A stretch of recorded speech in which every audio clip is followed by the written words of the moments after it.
It's Nir Costello. It's Jeezy from Germantown. You feel what I'm saying? Listen, the Untold Interview, you watching that joint tonight. Go subscribe, like, hype the video, share the video, tag everybody. Shout out to everybody that's supporting us. Shout out to everybody that done heard it. Shout out to everybody that scrolled past us, man. I see y'all, man. It took Scar to be this stint, and I wear it with every bandage, man. Stint. Nir Costello. Welcome to the Untold, man. I appreciate the opportunity. I always shake everybody's hand on camera, sir. man. Yes, I got sir. to. Yes, I know sir. you behind the camera, but I gotta shake your hand on Yes, camera. sir. Yes, sir. Yes, It gotta sir. be shown. It gotta be shown as respect on camera and off camera. You feel what I'm saying? I feel you on that. I appreciate the opportunity. I appreciate you having me up here. Appreciate having my man G's up here, Jeezy on all up in here, man. Like Okay. I appreciate this for real. Now, for those that don't know, you from Philadelphia. Facts. What part of Philadelphia? Germantown. Germantown. Okay, okay. East Germantown. East Germantown. Facts. Yeah, yeah. I'm from More Home Projects, man. I'm from More Home Projects, man. You know, the Haynes and Morton, you know, the archways and all that stuff, you know what I'm saying? Growing up in Germantown, man, you know what I'm saying? How did you navigate, you know what I'm saying, as a youngster? Recklessly. Being totally honest, we was in the mix of the bullshit. I ain't gonna cap to you for what I'm saying. Like, we did a lot of bumping our heads. Like, even though we knew that the stove was hot, we still touched the stove many times. Right. Like, you feel what I'm saying? We done been in situations where we done been through, and mind you, majority is not even, we didn't live lives that 40-year-olds didn't even live yet. You feel what I'm saying? From making adult decisions when you're not even 15, 14 yet. Like, we all then became felons before we was 18. Wow. You feel what I'm saying? And it's like, and we're not bragging about it. However, that's just a part of our story of being from Germantown. Right. Because where we from, we bump heads with a lot. We bump heads from down the street, we bump heads from around the corner, but we always been men. Right. Even though we was forced to be men way too young. Right. We thinking we knew too much, but we still had to learn, you feel what I'm saying? Yeah. So it came from a lot of trial adversity, but the unseen potential was always still there, you feel what I'm saying? Not the shameless plug, you feel me? But you feel me? But I feel like we all been in situations where it's like I didn't been shot at when I was 14, 13, bro. We was fighting grown ass men when we was 13, 14, you feel what I'm saying? And we stepping and we not even scared to come out, you feel what I'm saying? Right. We looking for situations because we was all going through certain trauma that we went through when we was kids. You feel what I'm saying? From our childhood, from having single moms and stuff like that. So you feel what I'm saying? So it's just, whenever a person asks me what it was like coming from Germantown, from when I came from Germantown, it's like, we knew we had hope, but we just ain't know how to find that hope. You feel what I'm saying? Like, we knew we had the potential to really be something great. We just ain't know how to find that shit. You feel me? That's why when you hear songs like Whatever It Takes, when you hear songs like Whatever It Takes, when you hear songs like Embarrassing, that's what we about to drop next, it's like, you can understand it so much. You could feel the emotion in it. Right. You feel what I'm saying? Like G's got a bar in this song, right, that we did on Whatever It Takes, right? He said, I was fucked, I couldn't even shoot a vid. I was struggling to survive, so I couldn't afford to shoot no vid. Like, you get what I'm saying? That's not, we not cat rapping at all. But a lot of people not gonna be like honest with themselves and say that. Like, you will see other artists, they just not gonna drop and just disappear, or they gonna post pics on the gram. I'm gonna let it be known I can't drop no vid right now. I'm fucked up. Facts. Well, at the time, that was No, for sure. There'd be times you might get fucked up again. And this is just a consistent thing from our childhood of going through certain things where it's like you get kicked out by your mom and then you trying to figure out where to go. Now everybody living with, you feel what I'm saying? Now everybody doing things we ain't even really should be indulging in. Now we all trying to mask our hurt, because all we was hurt kids, bro. Literally, that's all it was. You think y'all seen life prematurely? Yeah, I seen life prematurely, death prematurely. Right. I seen the judge prematurely. I seen every facet that you could think of way too early. I'm making decisions like when a person should be making decisions about what college going to accept them. I'm putting in a transfer to a prison, hoping that they accept me, and then getting denied by certain prisons. You feel what I'm saying? Where it's like when you in certain jails, you get a promotional transfer. So at Pine Grove, I was at Pine Grove when I was 15, when I was 16, 17, 18, and 19. So when you turn 18, you go through the YAL program. They give you a promotional transfer. Like, all right, where you want to go now? You want to go closer to your family? Put in for 3 jails. And I'm hoping that a jail accept me so I can get closer, just to see my family more. You feel what I'm saying? Right. Whole time, I should be filling out for colleges. I should be hoping that a university take me right now for a full scholarship. I'm hoping that a prison take me, and that they got good trades that I could take. You see how crazy that is? That's super wild. Let me ask you something there. How was your household growing up? My mom a gangster. Like, my mom is one of them people that's gonna make a way, that's gonna figure it out. I came from a dysfunctional household. I ain't really come I never would, like I got a bar, I said, never was a project baby. I was born into dysfunction. She replaced a nigga for a joker, called that bitch the Denver Nuggets. You feel what I'm saying? So it's like, I done been in situations where my mom tried her hardest, but at the same time, my mom ain't really know, because I'm her first boy. So she don't actually know how to raise a boy. She's struggling, she frustrated with certain things that I'm going through, certain decisions that I'm making, and it's all because of fear. Right. You feel what I'm saying? When a woman's scared, that's when they act the craziest. You ever notice that? You ever notice, like realistically, you ever notice when you ever with a female and she feel like you cheating on her, she feel like you about to leave her, she start acting crazy, she want to stab tie her, she want to break out. Like my mom was one of them people that you think you grown, get the fuck out. I'm 12 years old. I'm 11. We arguing over a washcloth.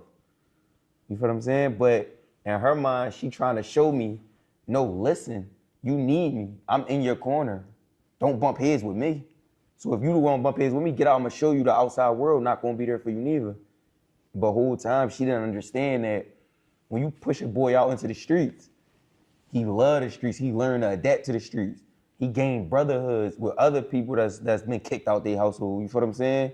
Other people that's frustrated with life. And now they all being together and they all got their own little team of just hurt individuals. Because that's literally all we was. We was literally chasing. You know how Meek is dream chasers? We was chasing losses, bro. That's all it really was when you think about that shit. How was your relationship with your dad?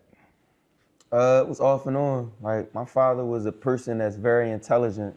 My father was an individual that went to college. My father was an individual that he loved hard. My father come from a mother who was a she was a crackhead, honestly. She used to live outside of 7-Eleven on Broad and Spring Garden. You feel what I'm saying? Like, that's where she lived. Like, my dad used to come home from college and like he'd go talk to her, send a girl in the store, go talk to his mom, and she like, why you talking to that homeless lady? No, that's my mom, chill. So my dad had like a lot of strenuous relationships at a young age. He the oldest of 3 boys, and he watched his little brother die in front of him. So it's like, my dad was one of them people that he loved hard, but he get frustrated and he say, fuck it. So my dad really wasn't there for me the way he wanted to be. Right. And I could tell he wanted to be. Like, my dad taught me a lot. My dad, the reason that I read the way I read, my dad, the reason I write the way I write. He one of them people that, he gave me my first book, the autobiography of Malcolm X, which is why I'm so radical now, you feel me? I'm stringing with some clear people, you feel me? Right. Now, dad wasn't present in the household. Off and on. He ended up going to jail too, but yeah, off and on. Okay, now how did that affect you? Abandonment issues. Having somebody that I feel like, feeling like, you know, it's ironic that they group name was Escape, because it's like, you feel like, who can I run to?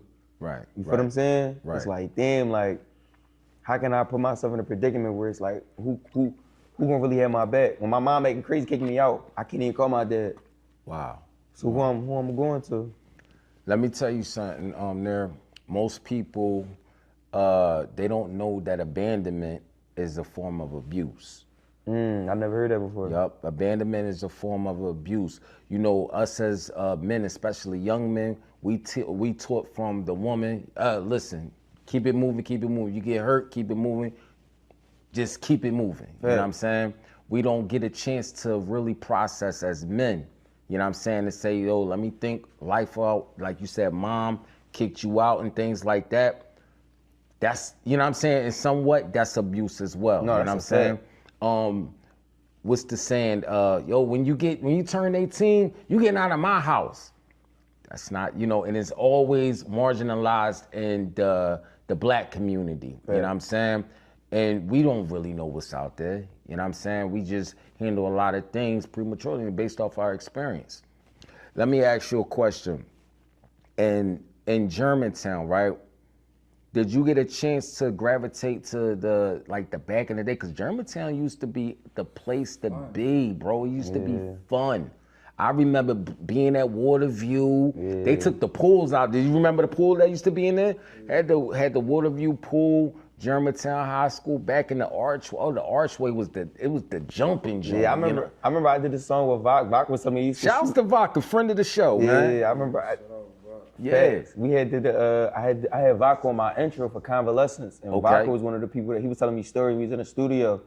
The vlog is out now, it's on my YouTube, but Vok was telling me a story of how they used to shoot dice and bet pink slips on Washington Musgrave, like literally right on that corner. They used to like everybody parked their car right there. Yeah. And they'd be shooting dice or whatever. Yeah. So he was always saying like always money around here. It's just when them drugs came out, them pills came out, everybody just lost their way. Yeah. Everybody got disenfranchised, everybody lost their way kinda. And speaking of vodka, man, you know, I just want to keep it at Germantown. You know what I mean? Philly, we got, you know, we rappers, man. You know what I'm saying? That's a fact. But we got vodka, we got you, we got Quilly Mills, we got Cheek Raw. Who else we got, man? I'm missing some. G's. Got G's. Yeah. It's so many other rappers. We had Spittage coming up and things like that. Spado. Spado, Germantown dude back Hansberry. I didn't even know that. Spado Yeah. I never knew that. That's crazy. Yep. We had Spado. What about, remember Static? Static from, from Washington.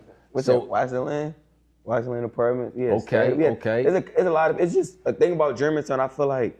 You got Trapway Rizzy from Yeah. Yep. The thing about Germantown that make me mad about Germantown is like, it ain't even really about us being in together, but it's like, niggas don't really look out when they got the ball, kinda. Like Quilly, the way Quilly did with me, like Quilly was a person that actually looked out. Quilly gave me a lot of love when he don't even give people love. You feel what I'm saying? Yeah. Like, I did a song, my first song that I ever dropped was with Quilly. It's called The Hills. And he literally, that's the only, from the year 2020 to now, you can't find a Quilly verse where he don't talk about getting high, except for that verse. And he cooked that verse. I ain't even gonna lie. I had to add an extra verse because he cooked that joint so bad. I'm trying to keep up with it. We in that joint, we rumbling. We rumbling. Like, he finishes, I'm like, I'm gonna go back in. He like, you wanna add more bars? How long you try to make the song? I like Quill. Shouts to Quill. Me and Quill, he was just saluting me, man, behind the scenes, you know what I'm saying, on the show and whatever, man. Good. You know what I'm saying? Real genuine guy, man. Yeah. A lot of people don't understand how intelligent Quilly is. Yeah, A lot of people think that Quilly just is burnt out, whatever. Quilly's a very intelligent boy, and Quilly always ahead of the wave. He always ahead of the current. Now, let's talk about the first album. The first album, you know what I'm saying? Like I told you off camera, man, it was you could tell it was the beginning stages of you introducing yourself to the world and the game and everything. Yeah. But on that first album, you had about 2 songs with Oschino. Mm-hmm. You had Oh That's Rada. They was on the song I Know. Yeah. You know what I'm saying? Let me ask you something. What is the affiliation then with Oschino and Oh That's Rada? And how did that, that feature become? So I always had an idea that I wanted to do a song with Oschino, right? Okay. I always knew I wanted to do, like when I was incarcerated, even when I was growing up, I always had like the life and times of those was all things that I looked up to. Those was like my blueprint for music, you feel what I'm saying? Because everything he rapped about, I understood and I done been through. Where you feel like you just lost in this world and you just go through so much pain. That's one thing I always related to with Oschino, you feel what I'm saying? So my affiliation really came from reaching out and him actually like just listening and being open to working, you feel what I'm saying? So we worked, we locked in the studio, and the first song we did was called Immortal Art. Immortal Art was really just a freestyle, us going back and forth. You get what I'm saying? Like, Immortal Art, we was in the studio, and he was basically like, yo, you say you not rap, let me hear something. And I already had the beat, so I'm like, all right, cool. We just start going in from there, and we going back and forth. That's why the song it end on some like, that was our version of Mac and Brad. Okay. That's literally was our version of Mac and Brad. We was going to name it something like that, but I ain't, like, we gonna make it our own thing. It's Immortal Art. Right. No matter what, this gonna be something that's forever. Right. And it's the imprint of how we building our foundation from this point on. You get what I'm saying? And then at that time, I reached out to Ryder because I had a connection with somebody that be with him, somebody that's from back my way. They call him Whack now or Lack now. They call him Lack now. But when I was a kid, he had a different nickname. But long story short, my man Stu had reached out to him, and that's how the connection with Ryder came about. So my thing was I always wanted to have it where you got an older legend in the game where it's like an Oschino that had seen the world through music, that had been signed by one of the best rappers, Jay-Z. And then you got the second generation of like a Ryder, because at first I really wanted to get Leaf Ward on it.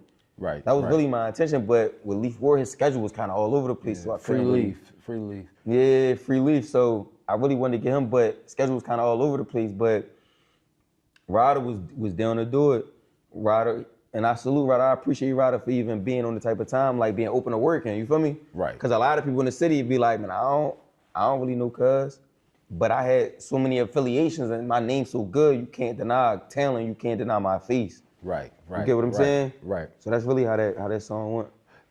One thing and about Ryder came late. My bad to cut you off. Go, Ryder came late as shit. Ryder came late. We had the to studio call him. session? Fact. Okay. We had to call him and Ryder like, yo, I forgot all about that. Came in. Somebody, he came like 4 hours late. And that's another thing I really respect about Oschino.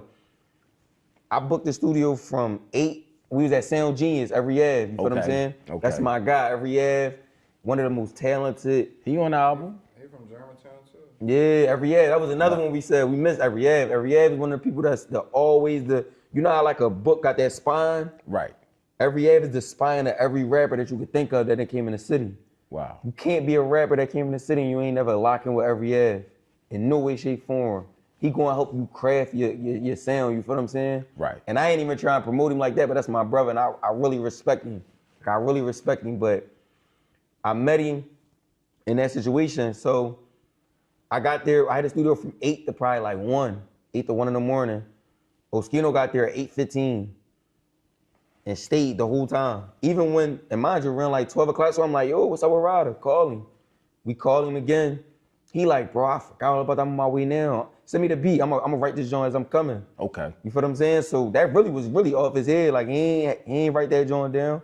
Me and Oschino, I ain't gonna lie, we wrote ours. I ain't gonna cap. Old versus hot as shit. He wrote his. Yeah. But at the time, like he came to the studio and we just locked in. And Av was one of the people that's why we say our state number before our verse start. That was Av idea. Wow. The LH3999 and the J, you feel what I'm saying? That was Av idea. So shout out to Av for that. Shout out to every Av. Any on the album, man. Thinking Man, that's one of the top songs. Now, on that particular song with That's Ryder and Oschino, like I told you off cam, you brought them into your world, into your sound. They who they are, but you brought them into your world, and it just gelled. You know what I'm saying? When I listened to it, it just gelled. You know what I'm saying? It was beautiful music. Can I ask you a question? Go ahead. Have you ever heard, you listen to Ryder? Yeah, I heard. I'm not fully in tune with Ryder, but I heard some of his freestyles. All right, well, let's do with Oschino. Whenever you hear Oschino on a song with me, Oschino rap his ass off. Right. Whenever, like I said with Quilly never wrote a verse for nobody in the last 6 years, from 2020 to now, without talking about getting high at least once. And that was more than the 16 that he wrote. He rapped his ass off. Whenever you hear even G's rap his ass off because they understand that, like, I understand to bring the best out of whoever I'm working with, you feel what I'm saying? Right. Like, I understand, like, even with Ryder, it's like, I feel like Rod is a hell of a artist, and on that song, I know that was a hook that was undeniable. You can't deny that song, from the instrumentation of it to everything I put together. That was all my work. I'm not going and asking a bunch of people for beats and this and no. I really search and put the footwork in to make this stuff the way it is. So every sounding that you hear, that's from me listening to this shit over 1,000 times, bro. So that's why it's like when people be like, damn, why you ain't drop this, why you ain't drop that? Because that shit be like, this shit is really art to me. Right. This is really a part of my life. That's that song right there, my verse, I'm talking about my mom and my relationship to her. You feel what I'm saying? Growing up, like, that verse is so personal to me because it's like, that was really my apology to my mama. Like, I know I hurt you so much. I know I put you through so much. I know that, and it's crazy when I played that verse for her, like, she cried about that. Wow. And my mom don't even listen to music. My mom is a Muslim. My mom cover her face. Like, she don't come outside without her face covered. But that was one of the things that, like, when she heard it, she really understood that I get it and I appreciate everything you ever did for me. Right. Because you was there when nobody was. Like, you was there when I ain't have, when the female that I'm thinking got my back 110%, she stopped answering the phone. She stopped sending that money through. Like, my mom was always there. That's always a foundation I could always go back to. So no matter how we bumped heads when I was a kid, I love my own. Right. You know what I'm saying? So with Oschino, man, one thing that I admire about Oschino is that throughout the years, man, you know, I believe the city got a chance to bear witness to him, you know, just gravitating to young, new talent. Fact. You know what I'm saying? And it's a genuine, you know what I'm saying, respect and love that he showed the up-and-coming artists. What's your experience with Oschino today? Genuine. Yeah. Genuine. I just got the phone with it's crazy. I called 2 days ago, right? I called 2 days ago, just checking up on him. I wasn't even really wanting nothing. So randomly I call him or he'll call. I don't like when he called me. I'm gonna keep it a buck though, cause he go too far sometimes. Called me at 3:42 in the morning. Oh, what's up, man? You all right? You writing? You got some stuff together? Like, he like real enthusiastic. He real like energetic. You feel what I'm saying? Right. But it's like, I called him 2 days ago, just checking up on him, and he like, yo, like, that song that we made, like, that Unseen Potential song, that's one of them songs that's like, that's my best verse. I want to let you know that. Like, I don't think I ever dropped a verse that good, no matter the state properties, the life and times, the appetizers. That's my best verse. Right. And he was like, I'm grateful that I gave that verse to you. And he called Mike Knox too. Okay. That's how I end up getting on the compilation that Mike Knox putting together. Like, we going to the studio Thursday for that. You know what I'm saying? To record that, put that shit together. But Oschino's one of the people that always been genuine with me, always looked out for me and showed me love when a lot of people ride waves and, oh no, I don't know who that is. You feel what I'm saying? Right. And right. Oschino go out his way to do stuff that he don't even have to do. Like, he posted Unseen Potential about 50 times, bro, on his page, on his YouTube, on everything, on his TikTok. That's I love. That's love, Oschino had a TikTok. He didn't post that TikTok. Here's the thing. I can't YouTube, Instagram. I can't even picture man with TikTok nor Facebook, man. I can't he posted see that. on That's his what's TikTok. up. It blew my mind, bro. But Oschino was one of them people in the city, and it's like, it's crazy because somebody was telling me like, damn, you wasn't nervous of working with Oschino because he got so many like so-called enemies in the city, where he talk crazy about people, whatever. But it's like, all right, Meek did a whole tape with Oschino, right? That's a fact. If you look at it, it's an interview where Meek is Meek, and then it's Oschino, and they had remember Barnes and Noble? No, Barnes and Noble, Black and Noble. Black and Noble. I'm on Avery Avenue. Yeah, I've seen that interview. On Avery Avenue, Black and Noble. Yep. And what do Oschino say in that interview? He go at Beans, right? Right. He go full throttle at Beans. Full throttle. And Meek Mill right there. That's a so fact. when people be like, "Hey, you're not nervous about burning a bridge with Meek and why would I burn a bridge? How? Because I want to work with one of my favorite rappers in the city? That don't even make sense. And the verse he gave me, he not dissing nobody. Right. And to be honest with you, that's one of the things that y'all should zoom into to be like, damn, this is a song where O is showing his talent. This ain't even a gimmick. You feel what I'm saying? Yeah, because when you hear the song, like I said, man, it's different. You brought them into your world. You know what I'm saying? They still who they are, but you brought them into your world, man. You got that Costello stamp, that's yeah, all. yeah, most definitely. Jeez. What's up, my boy? What's going on, man? What's your affiliation? It's my brother, man. Childhood friends, like bro from Washington Lane. I'm from Sharpneck. That shit like 4 blocks away, but In Germantown, that's for long, but that's how you know it's real love. Yeah. That's a hill right there. Yeah. That's crazy right there. Washington Lane. What was that? Fort Roosevelt? Roosevelt, man. I remember. I caught my case across the street from there. Man, I got chased home coming from Roosevelt. I was going to Ada Lewis at that time. I seen G's. One time we was in a free fall when we kids, right? Okay. I seen G's take a can of pet food and slam it across. What? That's how y'all met.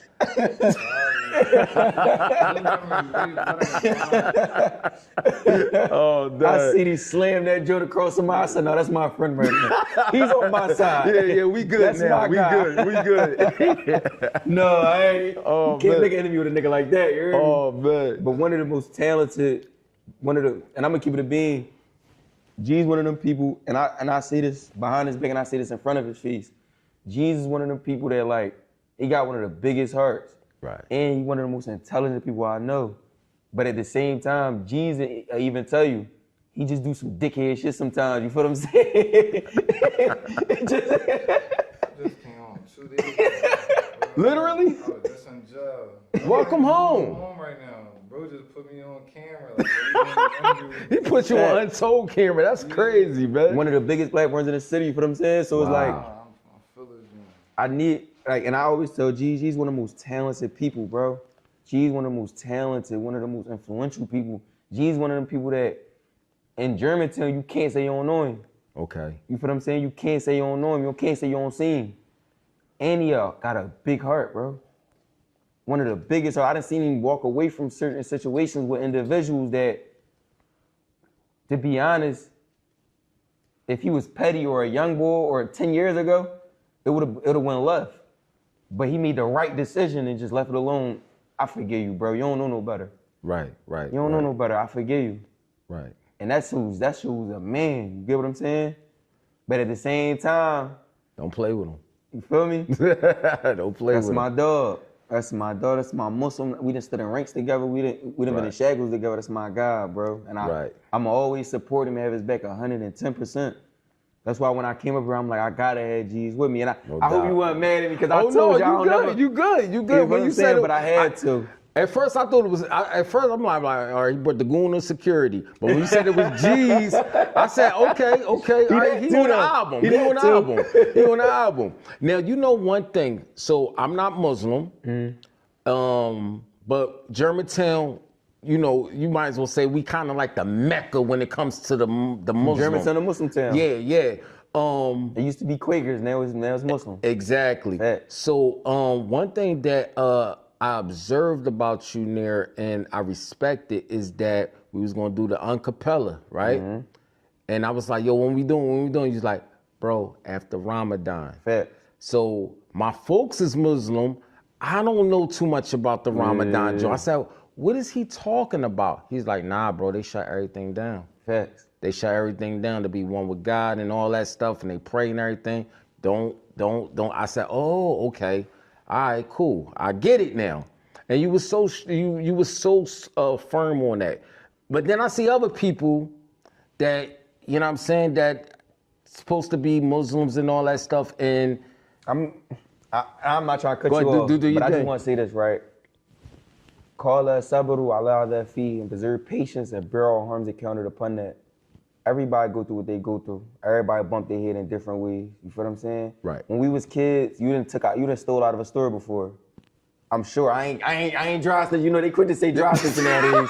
I ain't dry snitching. But everybody that stole out of a store before. You had some that got caught by the store clerk and some that didn't. Some that got away. Right. So it's like we all human. We all mess up, but that's one of the things that's why we got something called Toba. We got repentance for it. You feel me? So it's like, And Ramadan is like, I need that. Right. I need that, bro. Because at the same time, I knew how my life is. Like, even in the song Unseen Potential, it's like, I didn't did too much. I can't miss a lot. Like, that's how the verse starts. When the beat change, you feel what I'm saying? Because it's like, I can't put myself in a predicament where I lose the only one that kept me sane through prison, that kept me sane. Like, it gave me a purpose. When I was a radical young boy and I ain't really know what I want to do next, and I feel like don't nobody care about me, I feel like don't nobody love me, Islam was the thing that gave me a purpose. And I ain't trying to make this no sermon and none of that. I ain't trying to make this a khutbah, but I just want to say this last thing. It's like, the thing that brought me to Islam is why you were created. It teach you why you was created. Everything else that I've ever asked a person, like, yo, why you feel like you here? Oh man, I was here to play ball. Ball is life. Like, ball is my life. But what happened when your knee go out? That's why these boys end up doing pills and turning to Dennis Rodman and stuff like that. No disrespect to Dennis Rodman, but at the same time, you're a little radical, you feel me? Yeah. So it's like, you could tell a person that really just don't got no purpose. They don't understand how to maneuver outside of worldly life.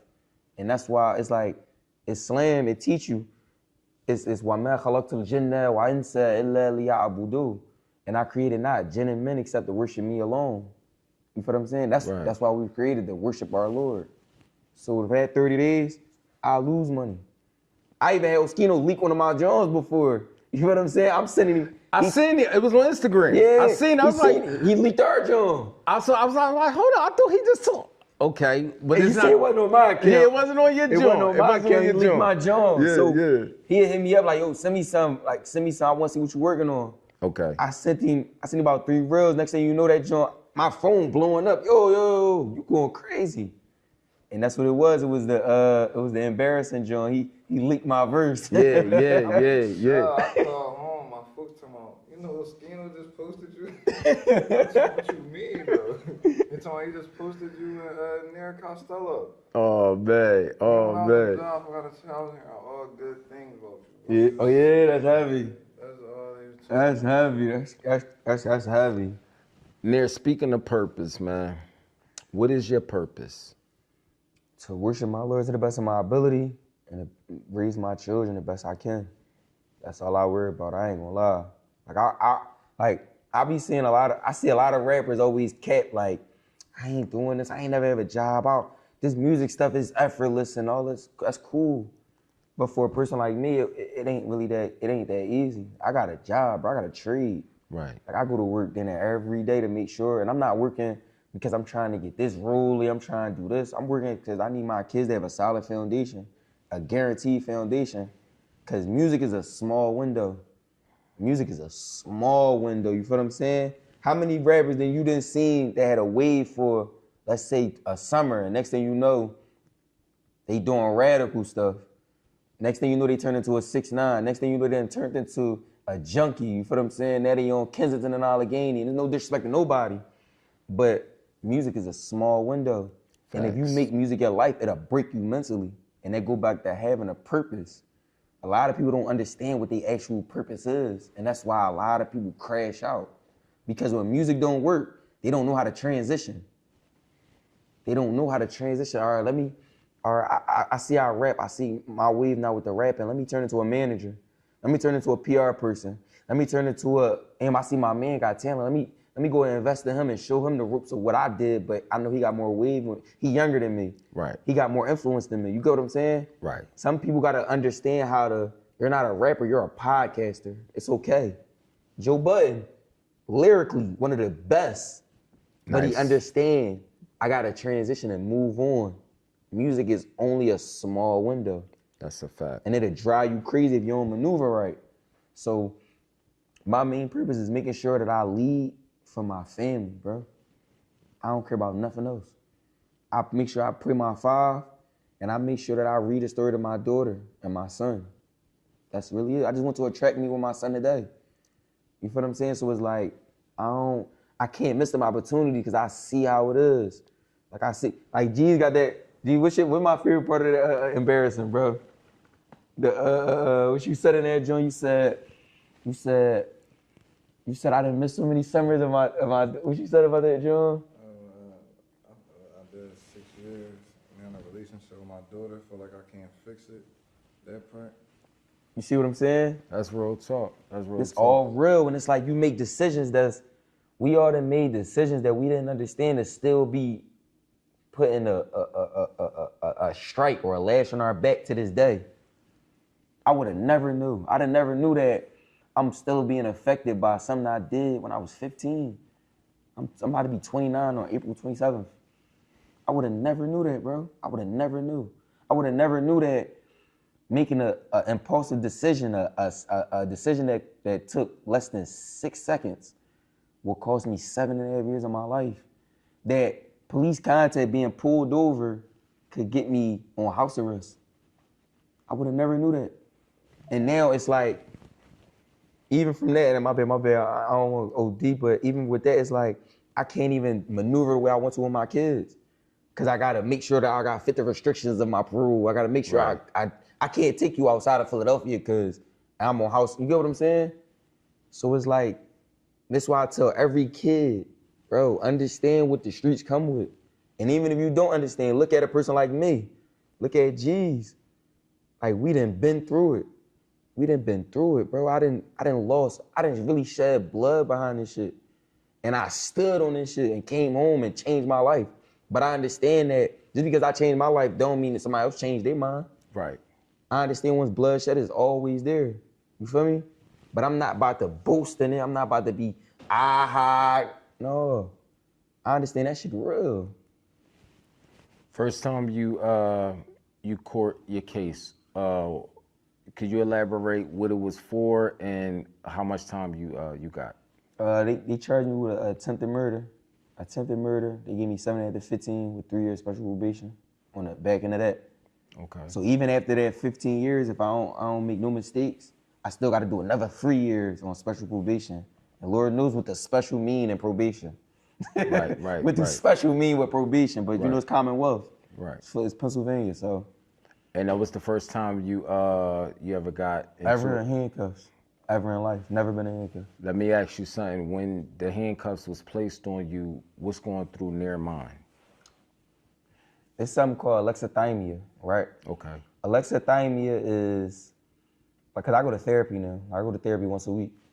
So alexithymia, I appreciate that. Alexithymia is something where you feel a sense of being numb. Like you don't feel nothing. Like, it'll hurt your feeling that you can't feel something. Like, you ever been in a predicament where it's like you lose a family member, but you so used to losing people that you can't even really feel it the way that you should. Like a numb feeling. It's like you just like, I never lost. I done been through something else. Damn. So at that time, like I had went to, my dad came home. So I'm going back and forth with my mom. And at the time I'm 15. And my dad did 5 years for vehicular manslaughter. And came home, and to me and my mind, he was my saving grace. He was the person I felt like was gonna save me. Like, all right, my dad coming, I ain't worried about none of this shit. Right. And when he came home, I moved to Coatesville for like 2 months. And I'm with him, his BM. His BM got 6 kids. It's like, it's just a lot going on down there, you feel me? But I'm with my dad, so I don't care. And we start bumping heads. And then he kicked me out. And I'm on a train coming from Coatesville all the way back to Philadelphia. And it's like, at that time, I just felt like that put something in me where it's like, man, fuck this shit. Don't nobody care about me. And that goes that sense of purpose of like not understanding, like, no, it's cool, you just going through a trial. You feel me? That call that sabado, that's what I really needed to hear from somebody. Call that sabado, Allah that feed, preserve patience, and bear all harms encountered upon that. Bear all harms encountered upon that patience. You feel me? So I didn't understand it at the time. So at that time, I just was numb, bro. Like I ain't really feel nothing. Like I ain't feel a sense of, I wasn't scared. I just felt like, all right, fuck it. It is what it is. I wish I could pull up the picture. Oh yeah, it's a viral picture of like me being arrested or whatever. I think I got that picture too. I don't know if I should put it in the camera though. I mean, when I tell you all that shit happened fast as shit, it was like, it was supposed to be a fight. What's that meat, John? All started with a rumble. That's a fact. Ain't nobody none of us stumbled though. We was the one doing that. That's but a fact. It was supposed to be a rumble, and then it just went left. And then I'm thinking he about to be on the run. They called me like, yo, they just got near. I'm like, how? That fast? They caught him like 2 blocks away. Yeah, they caught me 2 blocks away, and they ain't even catch me because of me. They caught me because I went home and changed my clothes. They caught me because they caught, like, it was people that we was with. They just chased them. And when they chased them, they seen me and thought that I was the person that they chased. But the whole time, they didn't really know it was me. Wow. The whole time, I'm the person that really, you feel what I'm saying? Right. Now, when you got your judgment in court. The little picture right here. I had a whole little article and everything. Put it to the king. I don't know if y'all can see it or not. Bring it closer. Oh yeah, we see it. Yup. I had a little article. I was on the news and everything, like now, April 21st, 2013. Wow. And I turned, at the time, my 16th birthday was April 27th. I got locked up 6 days before my 16th birthday. You was a baby, man. That's a fact. You know what I'm saying? Like, you don't notice that, bro. How many times you look back at the picture, you like, well, we was fucking kids. But we was grown though. Like, it's hard to explain. Like, I wish the children of today could have the childhood we had. Even though we still went through shit though, but niggas don't even know how to get a Wally nowadays, like, bro. Germantown used to be fun. Like, facts. That's a fact. That's a fact. Sun up to sun up. Like, now it's like free feasts. That's when feasts at them dungeon parties. You feel what I'm saying? You know, it's like, may Allah made the grievous, but Mook spacious, but even when Mook and all them and Fetty, all them had them crazy ass dungeon parties back then, it was like, all that stuff is, like Germantown at one point in time was so fun to be from, like as a kid. Like you really seen a rise of individuals, you feel what I'm saying? Right. And it's a shame now, cause like back then we was getting wallies, we having fun. Now we just had the drill team walking through the neighborhood. Yeah, you had the jazz festival, they shut that down. It's like we had so much in Germantown, bro. It's like. But you know what we still got around the way? Bebops. Yeah. Don't nobody know about bebops. I was just popping in the jail. I'm telling niggas like bebops got the the best. Now, Nir, my question I was gonna ask you was, okay, once you got your judgment, you go into prison. Mom shattered. Mom lost 75 pounds. I'm talking about 75 pounds, bro. Like, when I say, my mom was doing fish fry. I remember I was in the county or whatever, and I was getting a visit. My mom was coming up to see me faithfully once a week. My mom was like, my mom was in there locked in a cell with me. You feel what I'm saying? Right. So I remember she had like this real big blister on her leg. And I'm like, damn, woman, what's wrong? What happened to your leg? She like the fish grease had spilt on my leg, because we just had a fish fry, so we could, because at that time, when you're a juvenile and you get charged as an adult, or you get charged as an adult, you go through something called a decert hearing. Okay. It's called a decertification hearing, where they trying to figure out should they charge you as an adult or as a child, if they gonna put you on placement or what they really gonna do. So you got to get evaluated mentally by a psych and all these other things to see if you mentally have the mindset of being can be charged as an adult, or should they just put you on placement, right, and give you medication and stuff like that. That stuff costs money. Them psychs don't do that stuff for free. So it's like, even on the Uncapella freestyle, and that's the thing I love about that freestyle, and I got so much good feedback from that freestyle, because it's like, that shit real life, bro. Right. Like that shit real life. Prior struggle never let me ask my Umi for a check. Now I'm in a cell asking Umi because she sent a check. That shit be backwards when you think about it. I never feared a monster, but I fear niggas breaking their silence in front of parole, trying hard to show innocent posture. These niggas be tough on Instagram, but locations not dropping. Like, that's real shit. Right. That's shit you can't not relate to that. Anybody in our predicament. You get what I'm saying?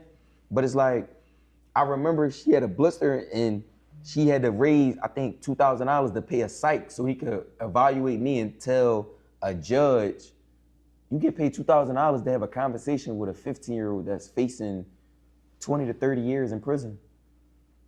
$2,000, that's how much it costs. Just have a conversation so he could recommend me to the judge on should I go to placement or should I be sent upstate. Still went upstate. Wow. So my mom just had that blister on her leg for basically no reason. She just raised all that money for nothing. And that's why I'm so apologetic to my mom. Like, fuck about all the trauma that we done been through or whatever. My mom tried her best, bro. My mom did the best she really could. Even my dad did the best he really could. That's why you got songs like 2013 where it's like, I forgive you. It ain't that deep. Cause you gotta move on with life. You can't let this shit hold you back. So I want every kid that hear that to understand what that unseen potential actually means. Like, move past that shit, please. Do you feel like prison brought you and mom closer? Without a shadow of a doubt. And it's a shame because it's like, my mom was happy I low-key went to prison because she used to say like, at least I know where you at now. At least I know where you at. At least my mom just told me that when I came home. She said, I hate when you go to jail, but she said, you still alive? She said, I know too many other moms that buried their baby. She said, I still get to hug you. But that even make you, it's still like, all right, I understand what you're saying, but like, I ain't trying to hear that shit. Yeah, you ain't trying to hear that, yeah. The only reason you had me I'm in jail is because I didn't die. Like, Right, so right. it make you feel like, damn, I gotta do something else because we know so many people that didn't die. Like, that's the hardest thing to do. Hug a mother That's a that fact. lost her child. That's a fact. That's a different type of cry. Yeah. You know what I always promote, man, especially for young black men. Can I say this real fast? Go ahead, do your thing. And this is another thing I respect about G's. And it's another reason why behind his back and in front of his face, he'll always be my brother and nobody can ever speak ill about him. I done seen G's answer jail calls, what, like 15, 20 times a day? Wow. Consistently. And he just came home. Consistently. Where they asking, yo, did you handle that? Just came, I'm talking about, what, you was home for 3 hours when we linked up? Yeah, and I had a jail call. And he had a jail call. I'm saying, how the fuck how they know he home? Right. Oh, these people from prison. Yeah. Wow. Like, You see what I'm saying? Yeah. Still in prison, like, so. And I just be trying to be the person that I needed when I was in there because when I was in jail, he was in jail, my brother Feast was in jail, we all was in jail. We was corresponding through letters. facts. He always bring up this little letter I sent him. Facts. Send me 4 lines. Keep your head up. You sturdy. That was a text You message. a real nigga. I respect what you did, bro. You gonna be home soon. Right. So many letters to write, but I'm like, I can't leave nobody out. That's a fact. Let me ask y'all something. How important is those letters when you locked up? I didn't think they was as important until he brought it up to me. Like, he really remembered his letter to this day. I remember that letter to this day. And I'm talking about, that was like, it had to be, I probably was locked up for 2 months at that time. That was 15 years ago. Okay. No, that was 12 years ago. 12 years ago, I can still remember it vividly. Like, yeah, they said, I'm getting a letter, and because he wrote Feast, but put a extra paper in there for me. Right. And my man Feast, like, he was my cellie at the time. Feast like, yo, Nir, G's wrote you. I'm like, you wrote me in? Joe, the paper was like this big, bro. Right. I mean, a paragraph was like this big, but it's a whole sheet of paper. It's a whole sheet of paper. You know what I'm saying? So it's like, it just showed like, that was something that I'll forever be indebted to. Right. Because at that time, I'm going through everything, and you really feel forgotten about. So the fact that he even took that time to write me, it's like I'm forever going to be in his corner 110% as much as I can. As much as I can, you feel me? And I just want to say this, like, his brother named Mook. Mook was a rapper in the city. Mook was a person that had songs with ESTG. Mook was a person that had songs with, 42 Doug. Black Scar.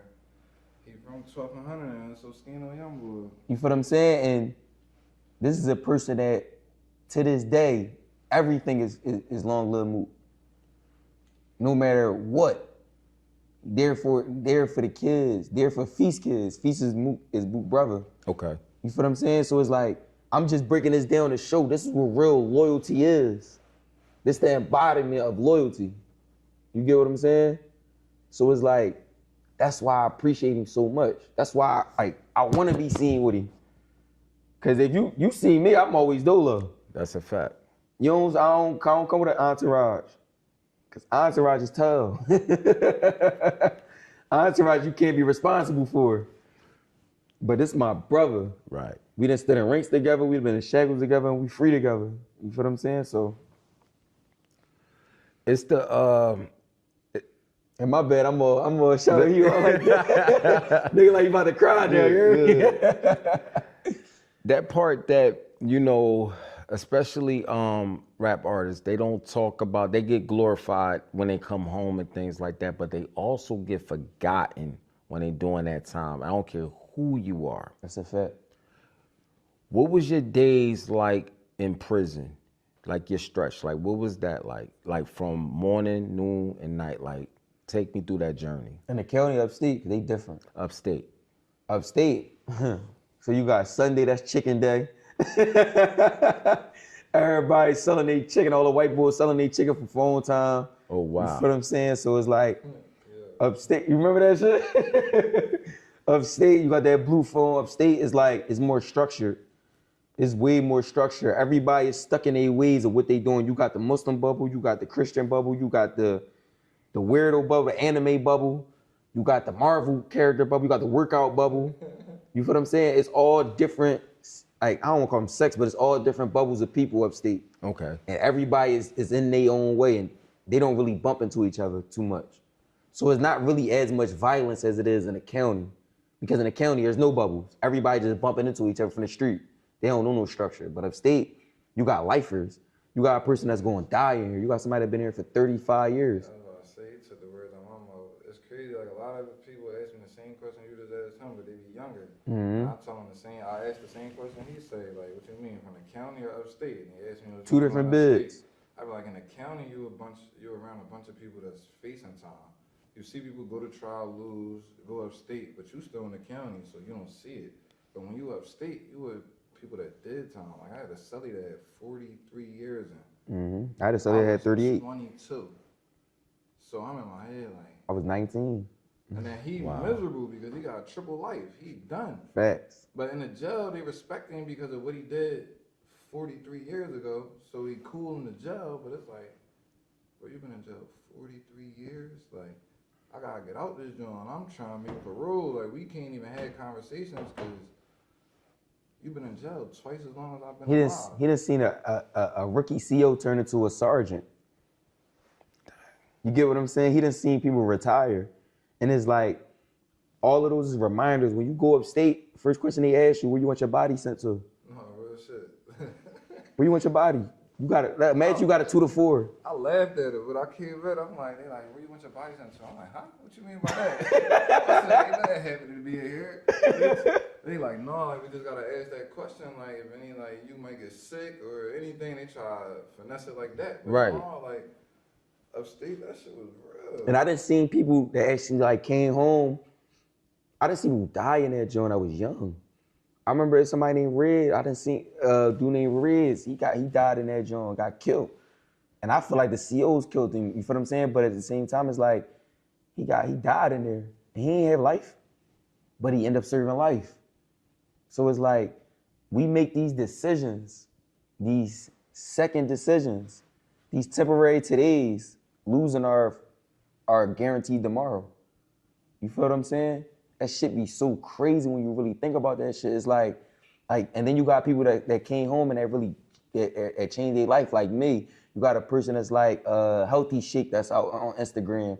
You got people that's like my man Cut that's on Instagram. You got people that's like my man Dre that's doing marathons and all this other stuff. And I'm so proud of these individuals. Roscoe P. Coach, and I was locked up with Roscoe P. Coach. Shouts to Roscoe. Like we've been on the phone and I seen this video before he dropped this video. He asked me what's my opinion. And we about to lock in with something. So it's like, I didn't see, like prison is structured. Prison it's an institution, but it's whatever you want it to be. You feel what I'm saying? That's the thing about prison. If you want to play around, you want to gamble, you want to be in debt, you want to get high, that's what you want to get. but you're gonna come home with missing teeth and you burnt out in the head a little bit. You feel what I'm saying? You have epi's and all. Right. You have episodes up here on the douche. You feel what I'm saying? But if you want to be a person that turn this shit into what's it called? Like a college, you gonna study. You going move on for your future to understand, like, I can't make these same decisions. I'm tired of that shit. Biggest thing I think I heard G's tell me, like, we done had a conversation with my brother, like, bro, I'm tired of this shit, bro. Exhausted, like, cause at what point, like, enough is enough. Like, that's why I be proud of him. He the definition. That's why I be wanting him to get on camera and tell his story, because he the definition of somebody that I seen do all the bullshit in the streets, go to jail, come home and actually chill. But he ain't come home and he on some turkey shit. He's still on it. That's a fact. I done had to get him to calm down multiple times. Nir, let me ask you a I'm question. positive rapper, though, you hear me? I'm a positive rapper, you feel me? When I call him a positive rapper, he ain't like it. He's talking, well, you just call me the positive rapper? I'm like, that's a good thing. We need that. We need that. We need that. Your first day out, you released. What does that look like for Nir? All right, so when I first came home, I seen my mom. My mom came up and got, my mom and my step-pop had came and got me. And I walk out. So I came out during COVID, so I still had my DLC jacket or whatever, because it's cold as hell. It was October 21st. And I remember I gave my mom a hug, and she hugged me so tight. You feel what I'm saying? Like, she hugged me like I was and mind you, like, I'm not no skinny dude. Like, but when I went to jail, I was bony as hell. I probably was like 110 pounds, soaking wet. But I come home, I'm 185, solid. You know, I'm still solid now, you feel me? But I'm 185, and I remember she hugged me, man, and I will never forget this hug. She hugged me like she hugged me like she had never, like I was like a dream or something. You get what I'm saying? Like, I don't know how to describe it, but she hugged me in a way that's just undescribable, and I could just tell. And her niqab, because my mom Muslim, obviously, but her niqab was just wet. But my mom a gangster, so she not about to like boo-hoo or nothing like that. Like, she keeping it solid, you feel me? But I could see that she was just happy. But I peeped that she was nervous. So my mom was like she didn't know how to go about it. You get what I'm saying? But my first day home, I came home, I chilled. I seen a lot of the members that I grew up with, but I was still selective with certain people that I seen, because when you come home, you really gotta be selective with who you around, because you are green. You don't know, these people not the same people that you grew up with when you come home.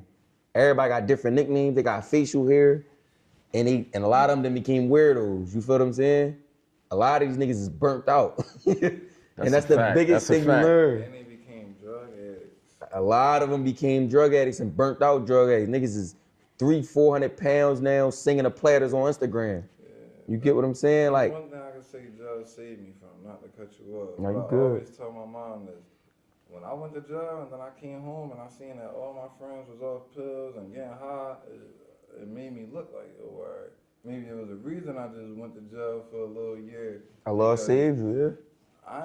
If I was running around with y'all, I'd have been thinking what y'all doing is cool, even though I never really was the type to get high, but you never know. Right. Just being easily influenced, I was doing everything else my friends were doing. Maybe one day I'd be like, dang, y'all taking Xannies? Fuck it, let me try. That's a fact. And I'd have never been the same. But I remember I was a kid and I was so hurt and lost, and I remember I used to take perks or whatever, and I used to throw it up every time. Like, I'm talking about throw it up every time. Like, my body was rejecting it. But I'm so stupid. I'm like, man, I'm gonna keep taking it. I'm gonna keep trying until my body accepts it. Next thing you know, my body like, all right, dickhead, that's what you want to do. Go ahead. Go ahead. I'm gonna let you kill yourself, stupid. But that's how you know it wasn't for you. Right. That's a I fact. tell you, like, even when I got shot, I wasn't taking the perks because That's I a was fact. scared that my body would have started liking it. And So now I was going through the pain regular, like, well, I was just smoking the weed, but I'm like, I ain't about to take no pain medication. That's the trap. They want me to take the pain med because I'm in pain I'm still gonna be in pain when y'all done my prescription, and now I'm gonna be down Kensington and Allegheny getting a Fetty joint. That's a fact. I ain't going out like that. That's a fact. And now you see people like, and it's people that we grew up with, they on Instagram talking just for 3-4 hours, just talking about nothing. They be hard. They doing a Kanye West rant, but they don't got no Kanye West money. Right. You get what I'm saying? Like people really lose their marbles. Where they making fake pages about my brother. They making fake pages about me. They slandering, making these dumbass room. Like, you get what I'm saying? But at the same time, they just send you death threats. Like, it's scary out here. Nir, let me ask you a question. Mm-hmm. How much in your music that you living out that's real, and how much is entertainment? See, I'm a positive rapper. So I would say 99.9% is usually and always fictional. Say no. But nah, I'm gonna be totally honest. Like everything that I rap about, I done lived, I done been through, I done seen. Like I don't make, I'm driving in a race music. I'm selling a brick music. I understand what I did and I stand on it. But at the same time, I'm going to stand on it and I stand under it. You get what I'm saying? Right. And that's a blessing. Right. I don't mock the people that I've been through it with. I don't have ops. Only op that I have is when my daughter draw on my walls, bro. You feel what I'm saying? Like I can relate. Like I'm at a whole different frequency and space in my life. So I'm just at a point where my music is transparent enough that I don't have to fabricate nothing. Right. Because I'm comfortable with who I am. I'm delusional to the point where I know I'm better than everybody, bro. A lot of these rappers, these I'm singing on the gram. When I perform, I'm closing my eyes and I know I'm better than these people. I know I'm better than majority of people that's in the city, but at the same time, they got the bullshit going on. They got the shenanigans going on. I'm solid. Even when I was going through the situation with the Johnnie Mac shit, I ain't never really go at Johnnie Mac. I ain't never talk about his wife. I stayed solid to the point where who I am. I'm not going outside my character for nobody. Let me ask you a question. How did that situation with you and Johnnie Mac affect you? It gave me more eyes and more listeners, realistically. It made Oschino, because honestly, when he said he wasn't gonna promote the song, and Oschino asked me like, yo, why Johnnie Mac ain't post my part of the song? It's like, I'm telling him like, oh, he said he don't fuck with you. He ain't fucking with you. He like, are you serious? He ain't say that, bro. I'm like, he did, bro. He did. He sent me a voice recording with a voice note. Voice note, okay. He sent me a voice note. He like, no, he did. Let me hear it. I don't believe you, bro. Ain't no way Johnnie Mac said that. I don't got no problem with Johnnie Mac. So when I played for him, he like, send that joint to me, man. So he like, it's crazy because my platform bigger than his. I got more subscribers than him. I average more viewers than him. I just posted a 20-second part of my verse and it got 250,000 views on Instagram alone. You feel what I'm saying? For Unseen Potential. And he like, he posting drills and all this other stuff. He can't post me for music, but he just posted me going at it with Garci. That don't make sense. So what he trying to shit on you? Ain't you doing business with him? Oh, no. He said, hey, Nir, you a good person. You go to work, you take care of your kids. I'm gonna show him how to promote an artist. Next thing you know, he posted Unseen Potential 10 times. On the TikTok too. Right. On the TikTok. On the TikTok too. Yeah. So it's like, to be honest, it just showed me that this is why you have your business streak. This is why every time I did a collaboration with Johnnie Mac, I posted it first and added him as a collaborator. Right. So that if he get in his hissy fit, he can't take my content down. That's why I got him to send me a copy of the interview. So that if he get in a hissy fit, I still own my copy. And then I upload it through DistroKid, the audio. So that now I own this. Now it got that IP that's under me. Right. Now through ASCAP, it's been filed under Nir Costello, under my name. So if you try to strike it, you can't. Now it sounds like you went into that situation with Johnny cautiously. For sure. Why? Because he's a recovering addict. And and I got a lot of recovering addicts in my family, and I know how to deal with them. My mom used to always tell me, no, you can let Uncle, you can let your Uncle Stevie in the house. And this is my real uncle. You let Uncle Stevie in the house, but watch him. Follow him up there. Make sure he don't go in no other room. Shut all the doors. If you hear a door creak, go up there and punch on him. You get what I'm saying? And they've been like that since I was 9, 8 years old. So I know how to deal with drug addicts or recovering addicts, and I hope he get the help that he needs. Because this is a serious thing that we're going through in America for the black culture of drug addicts. You feel what I'm saying? Especially a drug addict ain't never been shot, stabbed. He's a volunteering drug addict. That make it even worse. G said he got shot and they tried to prescribe. He said no.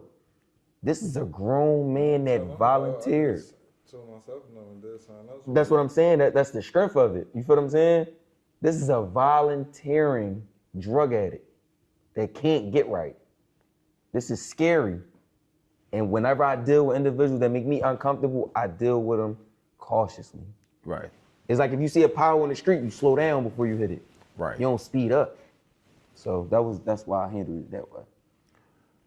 Would if Johnny and you could be in the same room or on the same phone, is this something that a conversation could be moved forward from that situation? All right, so you seen a situation with RB when he was in the park. Right, right. If you look, there's somebody that tell RB, bro, go ahead, bro. It ain't that deep. The interview over. That's not Johnnie Mac. That's my man Draco. Draco is from Johnson Homes. Okay. Draco is the heart of Johnson Homes.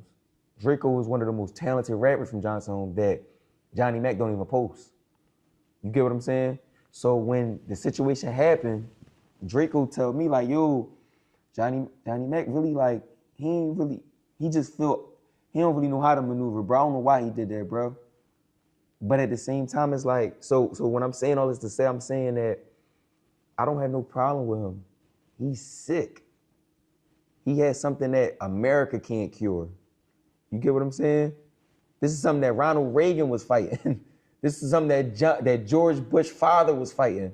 So what would I think? How would I feel? How could I really expect this man to move differently? This is why I come with open arms like, bro, I forgive you. Please get the help that you need. Because your family deserve better than the person that you're portraying now.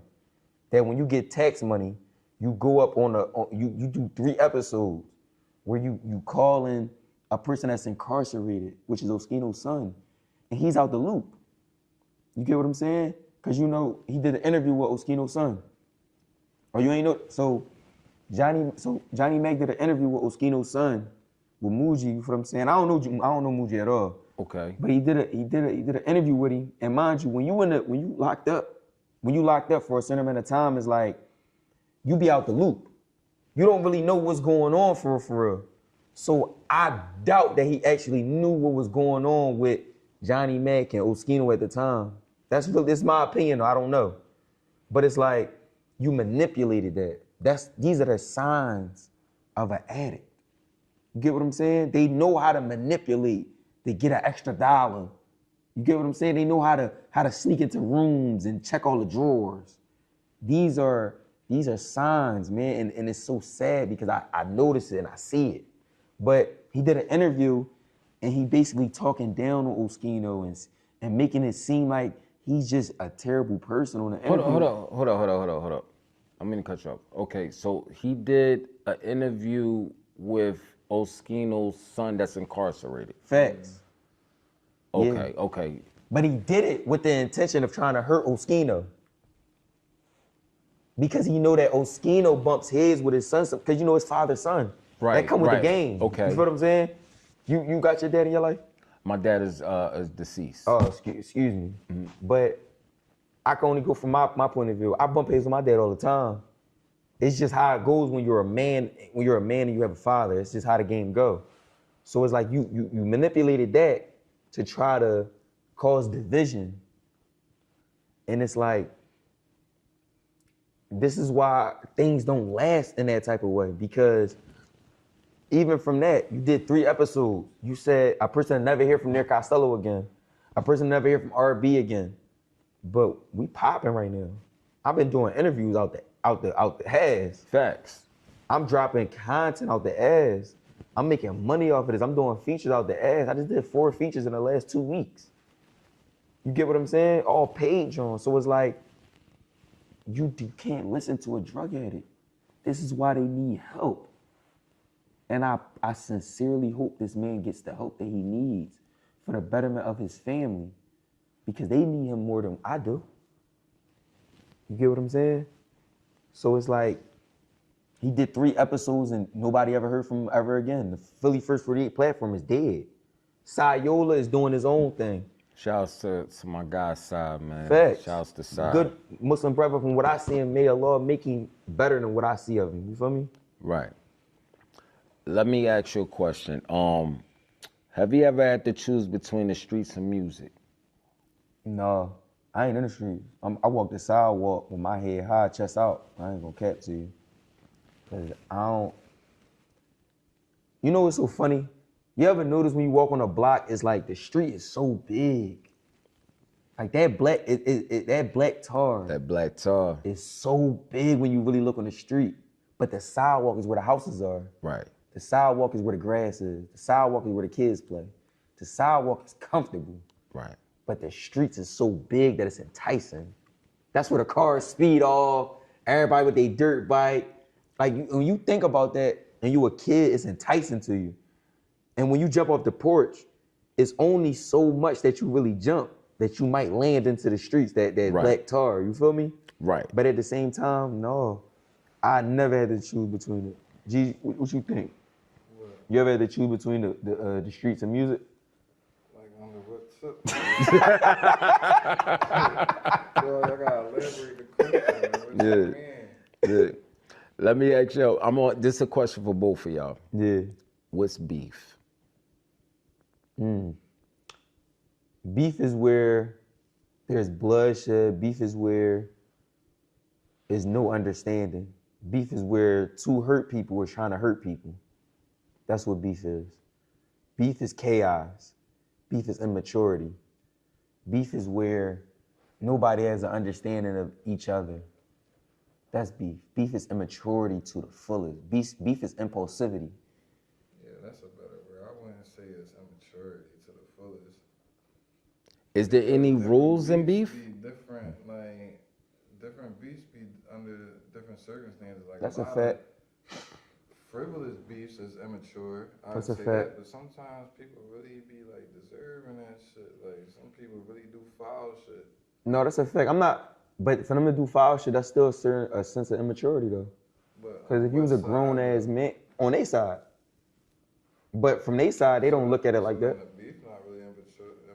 It's like, say I do some weird shit to you, and then you retaliate. You're not weird for that. I was the weird, immature one, because why would I do some weird shit to you? No, that's a fact. But beef still is made with certain ingredients. And one of the ingredients is immaturity. You feel what I'm saying? Like it got to be cured in some type of way. Right. The beef is immaturity, impulsiveness, where you don't think before you move, carelessness. This is all in the mixture that creates something called beef. You feel what I'm saying? So that's what beef is to me. Beef is nonsense, but sometimes you got to indulge into the nonsense because we're human. How do you distinguish the two from fake love and real support? Prison. That's where you see it at. Fake love and real support. That's where you find out if your female gonna really stand behind you. That's when you find out that where you've been bumping heads with your mom your whole life, and then your mom actually the only one that's in your court date. Right. That's where you realize that the street's not real. That the street's not real. That's what I learned from prison, how to decipher the fake love from real support. Out here, like bro said, he said in Germantown, a lot of people know me. I ain't gonna say everybody know me, but when I went to jail, you couldn't have told me I wasn't gonna hear from this person, because just 2 days ago, before I was in handcuffs, everybody blowing my phone up. That's a fact. So then when you go to jail, it's like you said it, people get forgotten. Right. That's a fact. And then some people would get that and they'd be hurt by it. Like, damn, y'all left me in there. No, I just be like, right now, I know who to be around and who not to be around. That's a fact. Because if I ever get in that position again, I know You're not gonna be there. my expectations not as high. Expectations kill faster than bullets. Expectations kill faster than bullets, you hear me? Hey, Nir, in the city of Philadelphia, we the home of the spitters. We got so much countless talents out here. I hate that we the home of the spitters. Why you say that? Because a lot of people that's in the city can't even really make a song. Whoa, spitters and artists is two different things. That's the point I made. That's why it limits it. You the home, everybody, you can ask the postman, yo, let me hear 16. They gonna rap some pain. My mind, listen, this, that. I'm that, tired this. of the pain music, Nir. I'm tired of it. No, for sure. But I'm just saying. No, you can't be tired of the pain music. I'm tired But of he it. had a different point of his life, though. Yeah, I was telling Nir off camera. My age, my music changed. You dig what I'm saying? I done heard all the pain music. I want to hear some feel-good music. You know what I'm saying? Like I told you, I popped Ginger on there, and I'm riding, I'm coasting down Baltimore. I'm straight. You know what I'm saying? I'm cool with the shoot 'em up, bang bang. I got my little times and all that stuff. That's what I'm saying. But pain music and drill music is different. That's a fact. Like, Okay. I'm tired of drill music. okay, But pain, like you listen to Meek, right? Meek get that pain up, and he in a whole different part of his life. But all the little snippets I've been seeing Meek post, he been giving that pain up. Like, No, it's a fact. And Meek also get that success up too. Meek also popular. I'm having $1 million deals with billionaires. So it's like Okay. I really respect how much Meek pen has grown. And I really respect that Meek is the only person from even back then. Like I had a conversation with Mike Knox when he was on FaceTime. It was me, Mike Knox, and Oschino. And Mike Knox said he took Cheek Raw, he took all these people to 50 Cent. And I asked him, like, damn, like, why 50 ain't signed nobody? right. And the first thing he said was because, I ain't gonna lie, bro, majority of them, they didn't have songs. They didn't have songs. And I'm not speaking to Cheek Raw, because Cheek Raw was living at the mansion, you feel what I'm saying, with 50, but I'm just saying, like, majority of the people in the city, they can't make a song to say they like. That's why when they come to a person like me, I can make a song. Abby Son is a complete song. When you listen to it through and through, it's a triumphant story. You feel what I'm saying? It's a Right. story of, I know how I feel to be like, die a real nigga, get a corner store mural.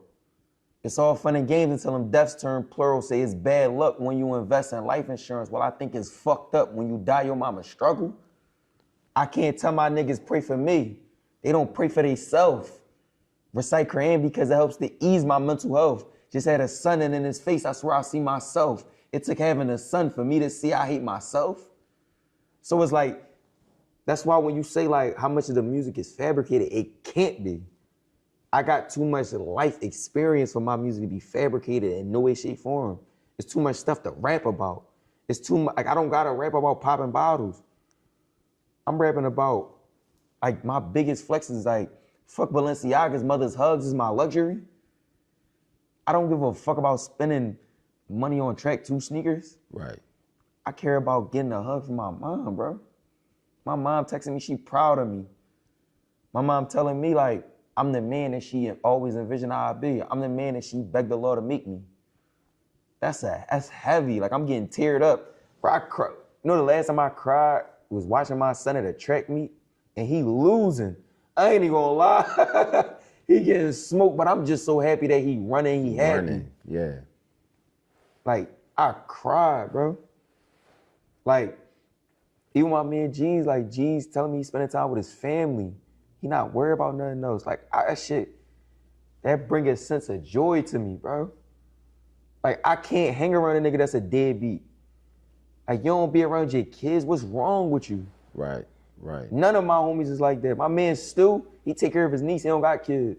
My man Killer, he take off work just to be with his daughter, he live with his daughter.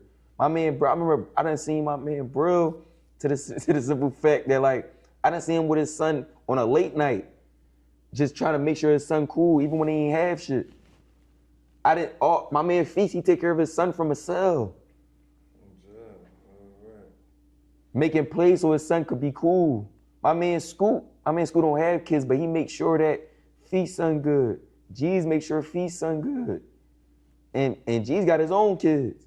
And he makes sure he there for his kids. I done seen him, me and G's then linked up. We going to get ice cream and water ice with his daughter. You feel what I'm saying? Right. So it's like, everybody around me is an embodiment of me. Like, we all men at the end of the day. That's why I can hang with these individuals, because we men. Right. You feel me? We take care of our kids, we take care of responsibilities to the best of our ability, but we still human. We still bump our heads sometimes. But at the same time, we move with our best foot forward. It's a good law. What would you tell that 16-year-old boy that was facing 7 years in that courtroom? What would you tell him today? Before he was facing I was about to say while that. he was facing it? Before he was facing, before you even made that decision to do what you was doing. That shit not worth it. Love yourself. That shit not worth it. Because if I love myself more at that time, or if I had a sense of worth, it wouldn't even be that deep. Because honestly, like, even when I look back at it now, I shed blood over a block that don't nobody even be on no more. I didn't shed blood on a block I didn't shed blood for individuals that, like, I don't even talk to no more. You feel what I'm saying? Right. It's like, you ever seen that situation with Fredo Bang and NBA Youngboy? Yeah. Or even a situation where Lil Durk and FYBJ Maine, or any of them niggas that gang war with each other. Okay. Any of them individuals, I don't want to say the N-word, any of them individuals that gang war with each other. And you see 15 years, 10 years down the line, they all hanging with each other. They all dapped up and all of that. And it's like, it's people that got life behind this. It's people that ain't died behind this. Right. Forever they going. Forever they mom going to cry because her son not home. Forever they going to have to press 1 just to answer the phone. That's another thing you're gonna see upstate. I'm about to say that too. We upstate, we see old heads that they neighborhoods is beefing, but now they friends. And they'll tell you stories like, you know, back in the day we used to be going through it. I stabbed cuz 10 times. Facts. But it's like, we got 30 years in the jail. What are we gonna do? What are we gonna do? We trying to get out of jail. And I didn't see a person cry because they look at it like, I got life behind a beef where niggas done squashed it on the street. And my life wasted over a beef that niggas squashed. Nobody on that. Nobody on it no more. But if you come home and feel some type of way like, damn, how y'all cool with them niggas? I lost 7 years of my life behind this shit. You the weirdo. Right. No, bro, we not even on that no more. Niggas trying to get money. Bro, I lost money for 7 years. What you mean? These niggas done tried to kill me before. Y'all cool with them? You get what I'm saying? But that's where growth come in at. That's where being a man come in at. Because you got to understand how to maneuver. You got to. You can't get stuck in the past. So it's like, back then I would tell myself, it's not worth it. Love yourself and believe in yourself and you're going to get out of this situation. I promise you. But I couldn't see the light at that tunnel. I was in too much darkness.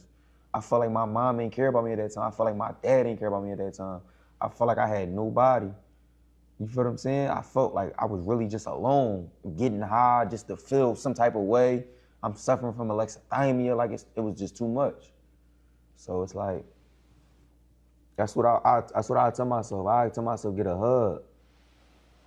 How important, and this is for both of y'all, how important is it to walk away from any escalated situation on the streets?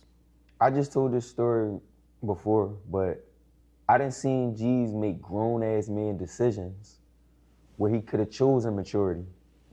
I done seen G's tell me like, oh, dumbass then did some stupid where I lost money because, not me, but G's then lost money because of this, but it's like, may God forgive him, he know not what he do. Just don't come around me no more, bro. Right. Because you're going to force my hand to give you the stupidity that you deserve. You get what I'm saying? That's a grown man at the end of the day. I'd rather be with my daughters than to do something to you, and now I gotta stand on it. It ain't even worth it. You not even worth the time. Yeah, that's really what it comes down to. Yeah, it's like you gotta come, like he said, you gotta love yourself. You gotta come to. I had to come to a realization. I had to look at myself like, look at you. You got this going on, this going on, this going on. Right. Everybody say your future bright. Why would you even put yourself in the same conversation as, oh, I'm beefing with this person or I'm doing something to this person? And then the reason I love me and Nir music, because we gonna tell you the side where people not gonna tell you. Like people gonna talk about a drill and make it seem like, are you just pulling up, doing something to somebody and getting away with it? People be forgetting the part where even if you do get away with it, the paranoia on your head where you like, I may have not got away with it. Who else know I did this?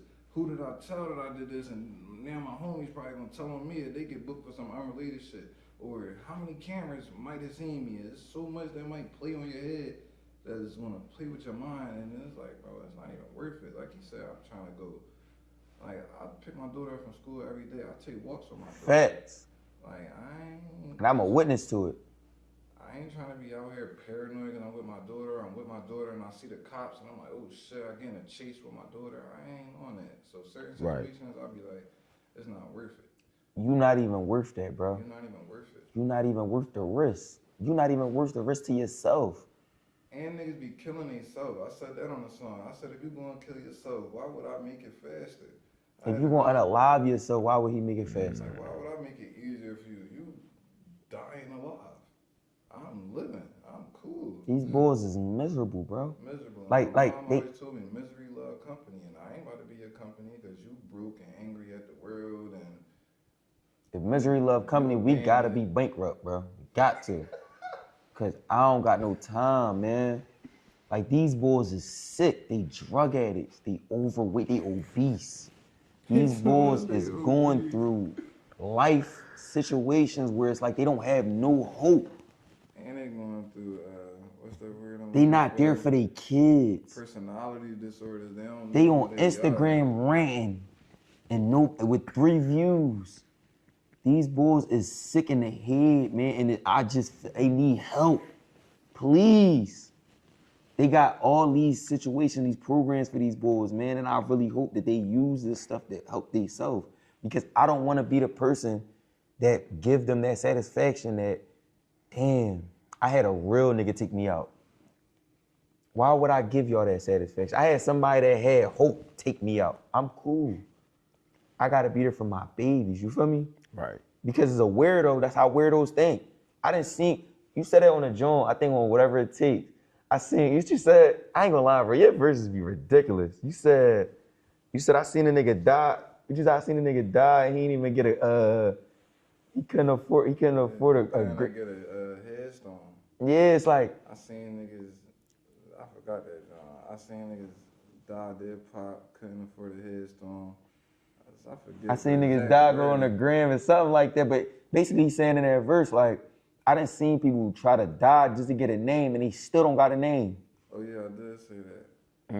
You ever seen somebody? To get a name and they still ain't got no name. Niggas die, be dead, pop, don't have no headstone on their grave. Some niggas dying, they alive. They don't take care of their kids. Some niggas' stories be alive. They ain't rapping what they live, struggling to survive. So I couldn't shoot a vid. What's the cat rapping at? This is a song. Right. This not no, I'm on a corner rapping with Air Max 95s on. This is a curated song. And there's no disrespect to the people that's rapping on a corner with Air Max 95s on. But at the same time, yo, hold on. Was that his? No. I didn't mean to say that. We not on the corner. Bro. Hold up. We not on the corner. Yo, listen, Nir just came on my show and straight dissed me from the couch. Straight dissed me from the couch. Nah. No, I ain't even see his shoes. I gotta drink some tea, man. Oh my goodness. Nir, listen, man.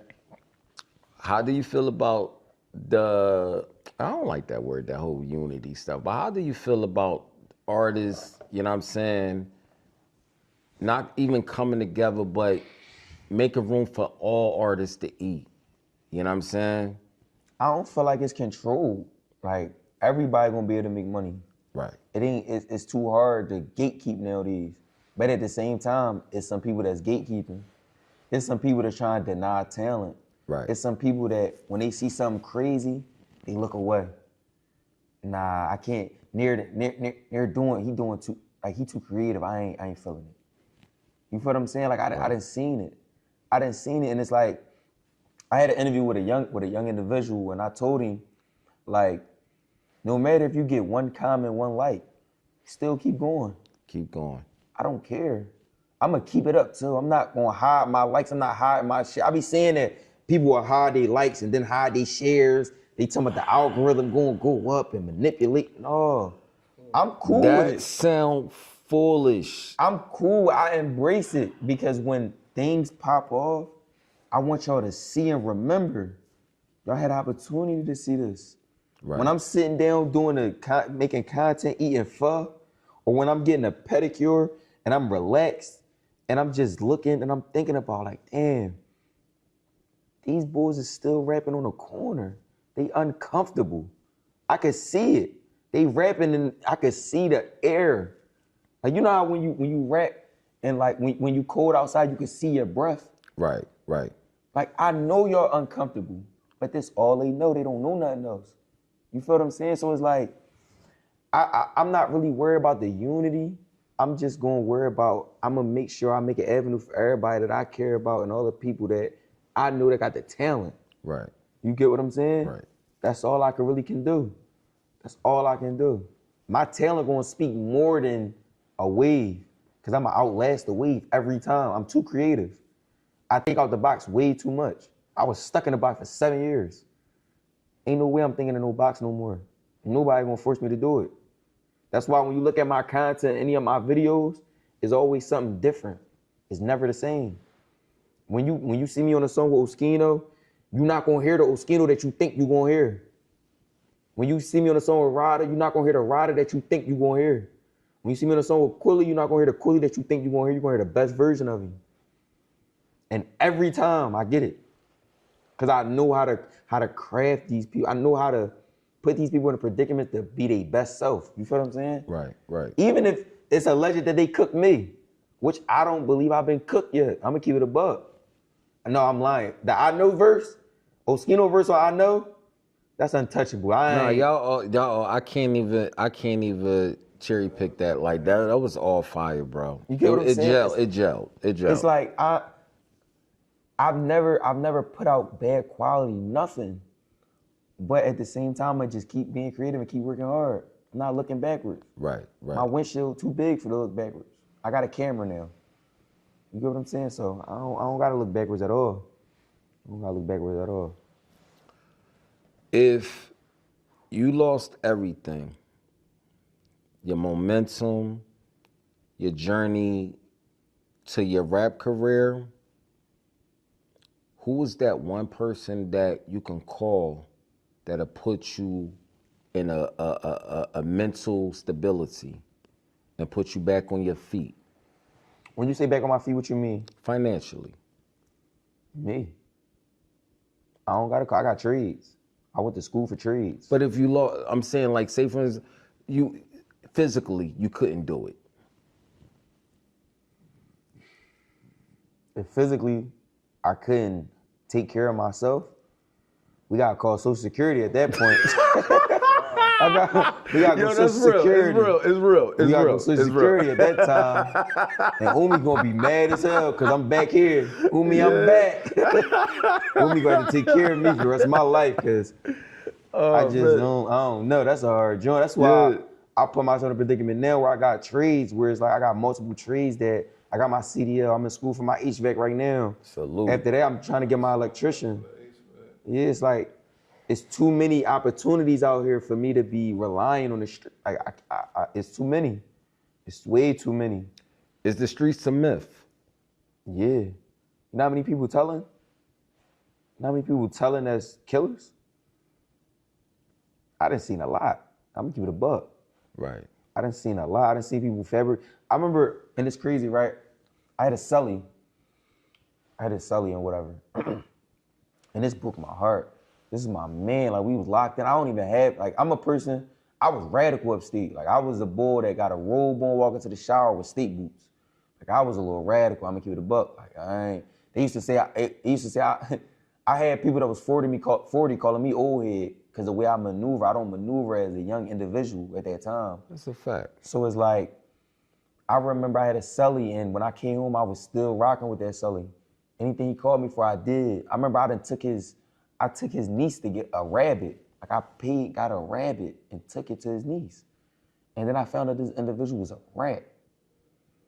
Cold rat. I'm talking about got his face on a newspaper, all that. You feel what I'm saying? And it's like, it hurt my heart because I blocked his sister, I blocked every person I had contact with, I blocked him. And it's like, that's when I realized, and I realized way before that, but this is just another example of like, the streets is a myth. Nobody has a run in the streets is what, a year, a summer? Where you run it up and then you lose it all because you gotta pay the lawyer. And then after you pay the lawyer, once you come back and then you trying to make it back from that, it's like, it's a myth, bro. That summer, you could have went to school for what, 4 weeks? Right. For a CDL, and then had a run for 10 to 12 years. And then flip that into something else. And now you got a fleet of trucks. Now you got credit. Now you got this. You get what I'm saying? Right. It's like the streets is a myth because it's so many opportunities that you got. We not 15, 16 no more. That's why the streets is a myth. Any of my homies, I tell them get a tree. Any of my homies. Bro, I didn't I ain't gonna say that, but I didn't put my homies in predicament to make sure they pass the test. Whether we gotta wear a turban and you gotta take a headphone, whatever, and I'm gonna read the question slow and I'm gonna tell you the answer. Allegedly. You get what I'm saying? Right, right. But it's like, I want my homies to win because we men. We men, bro. So the streets is a myth because there's so many opportunities outside of the streets to make long-term money and be in a career where you're your own boss. There's way too many. I want to go back to Unpotential album. Unseen Potential. I'm sorry, yeah. Unseen Potential album. You touched on, you tapped into the poetry. Mm-hmm. I think it was like 2 or 3 interludes that was on there that you tapped into the poetry. Mm-hmm. Tell me a little bit more about that. So, it's a song on there called 2013 where that's the year I got locked up. Okay.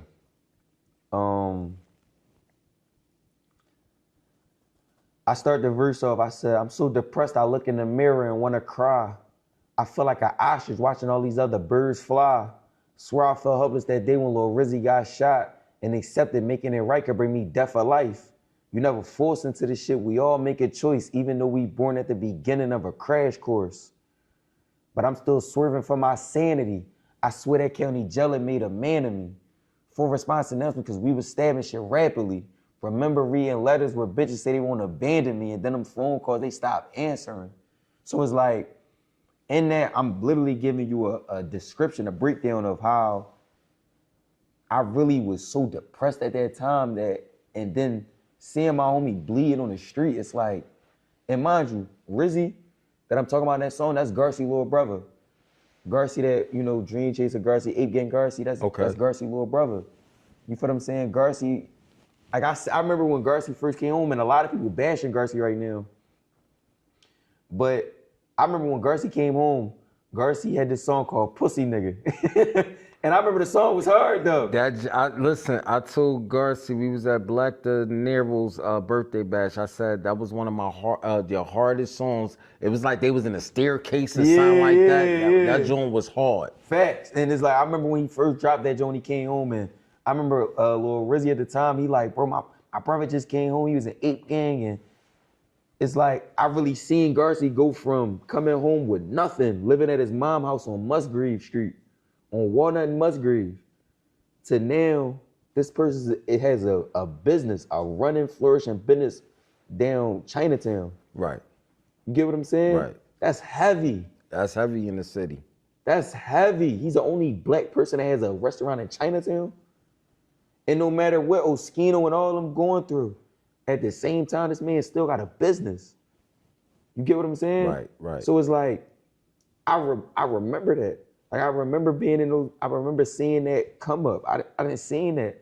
I didn't seen these come ups where it's like, and even with Lil Rizzy, it's like, I remember seeing him, and I'm looking, I'm like, bro, you are? And he literally bleeding from his leg. He 12 years old.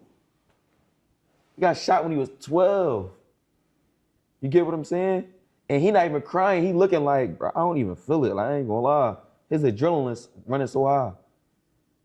Like, I remember that feeling. I remember seeing everybody, mom come drive up and hugging them and all of that. And I'm walking home. Like, I remember all of that. So it's like, with that song, I'm describing how hurt I was at that time. You get what I'm saying? Right. Like, I said in that joint, I said, I used to hate watching Boys in the Hood because Trey had a father. And whenever I needed my dad, I could never find his ass. Like, that's a bar. That's real life. I remember watching Boys in the Hood and I'm like, damn, Trey got furious and Trey soft as shit. Really, super soft. But the whole time he not even soft, he just making better decisions. Right. He knew right. what he understood himself better than I did when I was a kid. Right.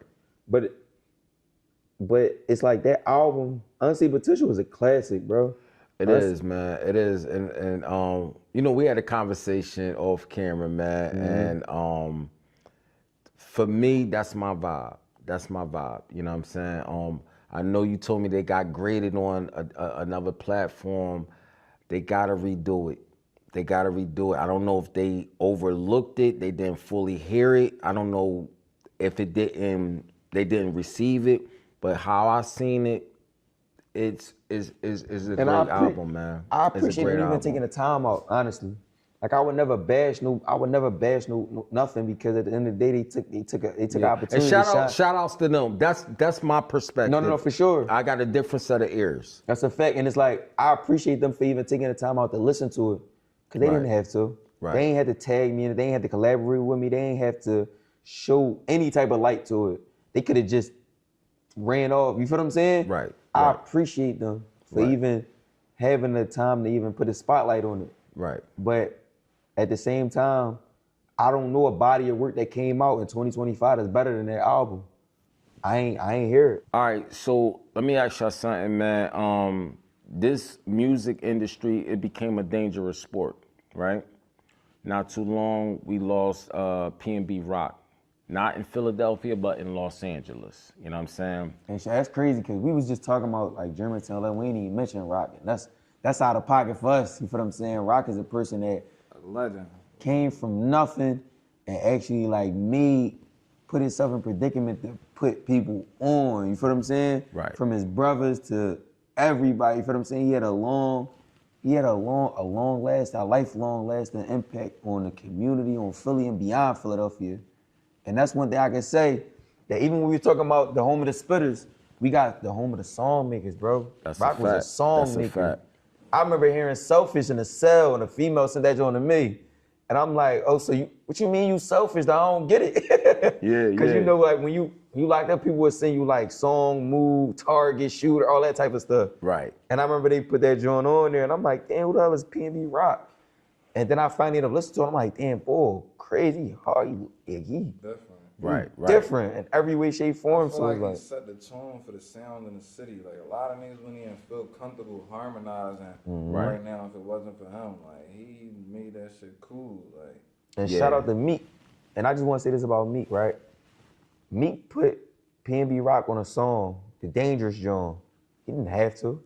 Meek could have got anybody on that song to keep it, but he put a song with Jeremiah and PNB Rock. He could have got anybody for that song.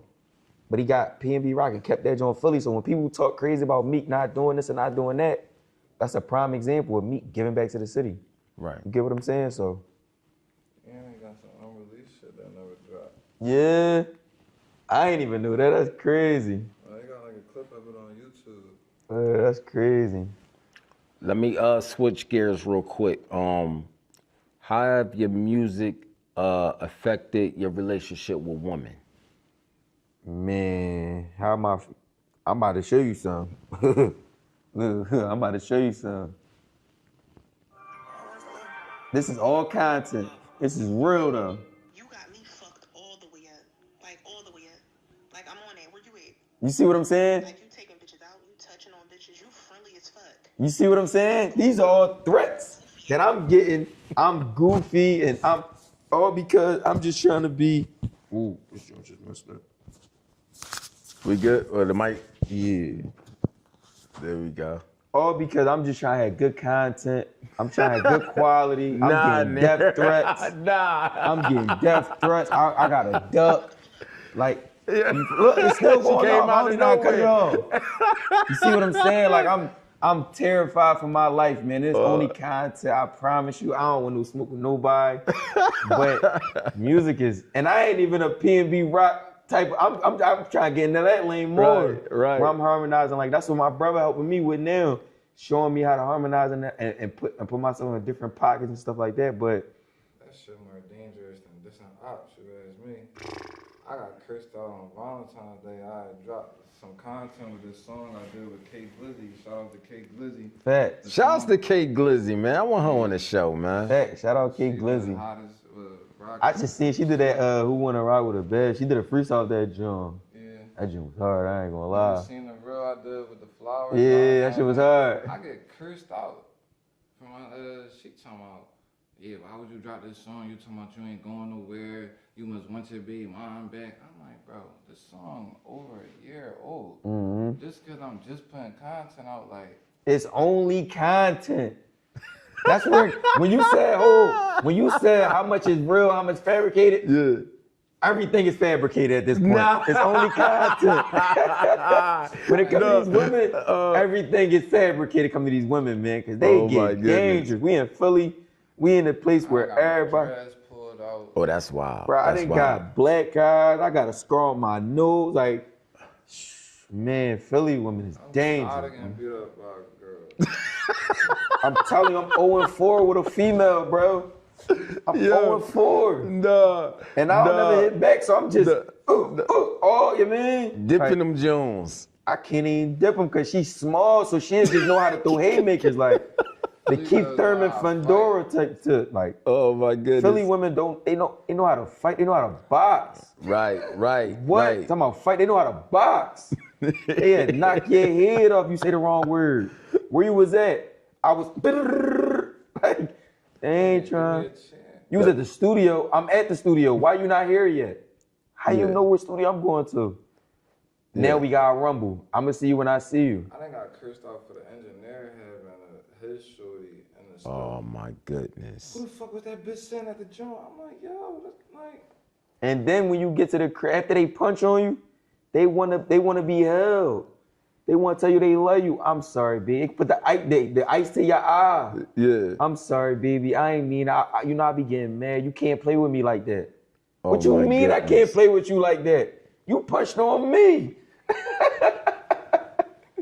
How when you're out, because you're both artists, this is your position attracts women. Facts. You know what I'm saying? How do you kind of like distinguish a woman that you interested versus a woman that is just there on some groupie love type thing? I invite all of them. I'm not gonna lie to you. Oh my God. I appreciate them, man. Buy a hoodie. I got the merch. I can't with there, dog. I can't. I can't. I appreciate every person said that buy ever the think merch. about me. I appreciate every female that listens to the song, sing the song, rap the songs. I appreciate all y'all, man, because at the end of the day, I understand that y'all are unheard, and I'm here to listen to y'all, man. I want y'all to know that. I want y'all to know that if don't nobody else care, I care. You feel me? If I'd have said something like that on camera, I'd have been getting shot at.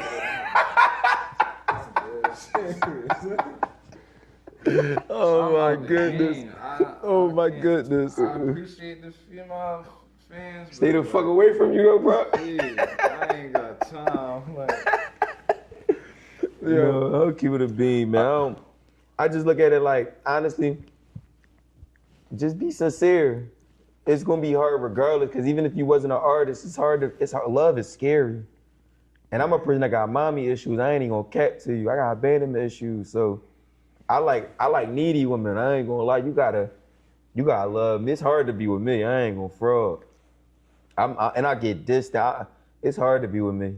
Right. So shout out to the women that put up with me, and you know what I'm saying, like that play that part with me. Like I really do appreciate them, and I'm proud of them for sticking in the game. You feel me? Right.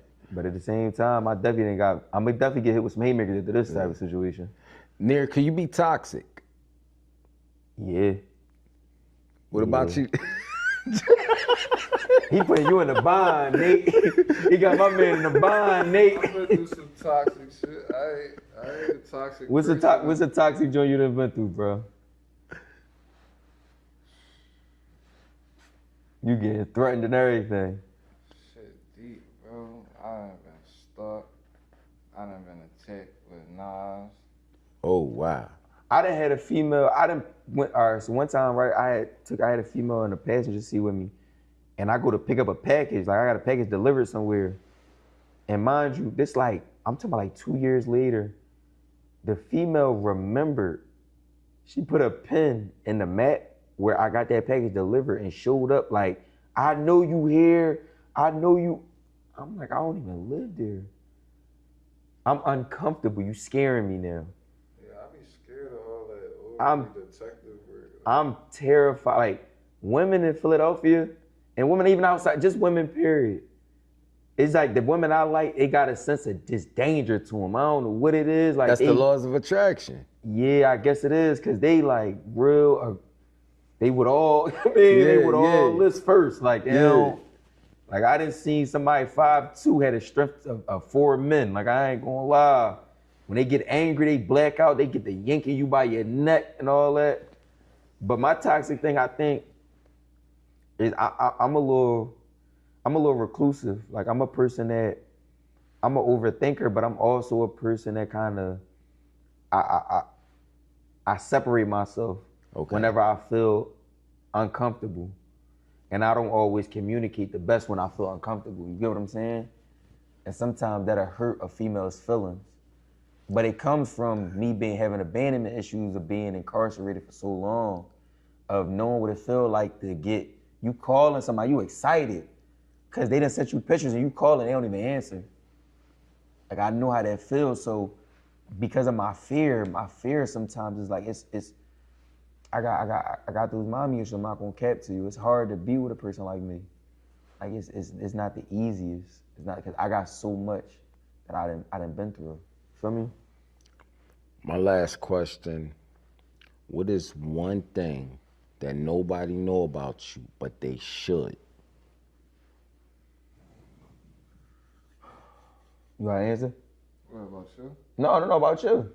He asked you. He asking both of us. Something that nobody know about me, but they should. Mm-hmm. I'm the best in the city with this music shit. I just ain't show my face yet. I think something that nobody knows about me, but they should, is that. That's a good question. And nobody knows about me that they should, that I really try and I really give my all to anything that I'm into. You get what I'm saying? Like I really put effort into everything. When it comes to making these clothes, when it comes to the way I look, when it comes to the pictures that I post, like I overthink everything. And people will look at it like, no, that's Nir got to figure it all out, but I really don't. Like a lot of this stuff, I go through trial and error. I done lost a lot of money being in this sport. I done lost a lot of relationships being in this sport. I done lost a lot of friends being in this sport, life. And I'm not even talking about just even past music, like just overall. So it's like, one thing I want people to know about me that they don't know is that I really put effort in. And my effort should never be taken for granted. No matter how much I may become distant, when I'm near for you, I'm near for you. That's why you should have answered first, because you put me on the spot. Yeah, you gotta come better. You feel what I'm saying? Like, but that's the biggest thing that I want people to understand. Like, and I knew this about my brother too. It's like whenever I know my brother's into something, he into it. when I see him with his kids, he into it, you feel what I'm saying? Not saying that like he shouldn't be, and that's what he should do, obviously, but it's a lot of people that don't be in a predicament always. A lot of people don't have that mental capacity to be able to separate I'm having a bad day and making sure that the kids don't see that they having a bad day. You feel what I'm saying? Right. A lot of our women, they master that, but our men not. We don't know how to do that like that. You feel me? Right. So it's like, that's the biggest thing I want people to know about me, that they might not know, that they should know, is that I really try and I put effort into this shit. Right. Every lyric that I say, I done said this joint 1,000 times in my head. Every word that I didn't use, I done probably rewrote that joint about 20 times. So when you listen to this is really my effort. This is really me trying and showing y'all. And even convalescence, like you said, that was the beginning stages. Unseen Potential is only showing growth and embodying the character and the understanding and the artistry. Right, right. So that's really it. Y'all both got kids, correct? Facts. Younger, like young teenagers? 12-year-old and a 2-year-old. Okay. I got a 3-year-old and a 4-year-old. So for your 3-year-old, your 4-year-old, and your 2-year-old, 15, 20 years from now, when they see this interview, what's one piece of advice that you want to give them? All right, so for my son, it's like basically what I said in Abby's son. And Abby's son, because Abby means father. You feel what I'm saying? And in that song, I say, I ain't even gonna say what I said in the song. I'm just gonna say this. I want my son to understand that no matter what, he was loved. And that he came from a loving family from both sides. That I was married to his mom. I was married to my daughter's mom. You feel what I'm saying? Like they got the same mother, but I want both of my kids to understand that they came from love. Like they were not mistakes. And I want them to understand that I tried and I gave effort and I did my best. Right. No matter whatever mistake ever happened, but I want them to know that we did our best from their mom and to me. And I don't even know what's gonna happen in the future, but we really tried our best. That's all I care about them knowing. I don't give a fuck about nothing else. As long as they know I tried my best, they gonna understand. Because when I was a kid, that's all I wanted. I just wanted to feel like somebody tried their best with me, and I felt like nobody did. You get what I'm saying? Right. So that's all I want my kids to know. Like, when they hear somebody talk about Abby, no, my Abby tried. He might not have always been right here or right there or right wherever, but I knew my dad loved me. I know my Abby loved me. That's all I want. Yeah, I feel the same way. Mm-hmm. If both my daughters see this interview, however many years down the line, I just want them to know what bro just said, that they was loved, and no matter what, like however many times I went to jail, I wasn't there. If it was times I wasn't there for my daughters, it wasn't about choice. Like, people gonna say it's about choice because like you did what you did to go to jail, but it's like. But my brother tried. Yeah, I was trying to stay out of jail. I was trying to make sure they was cool, and even from the jail, I'll be still trying to make sure they cool. But now I'm just to the point where I ain't going back to jail. Like, I ain't going back to jail. And to be honest with you, and this is what my brother basically saying. Just to understand that the effort was always there. From the times I picked you up, don't mislook, don't look over that. Cause I could have been doing anything in the world, but I still made sure I came and got you from school. I still, when I came home, I made sure I was there for you. You feel what I'm saying? I ain't trying to speak for you or nothing like that, but. But you better with your words.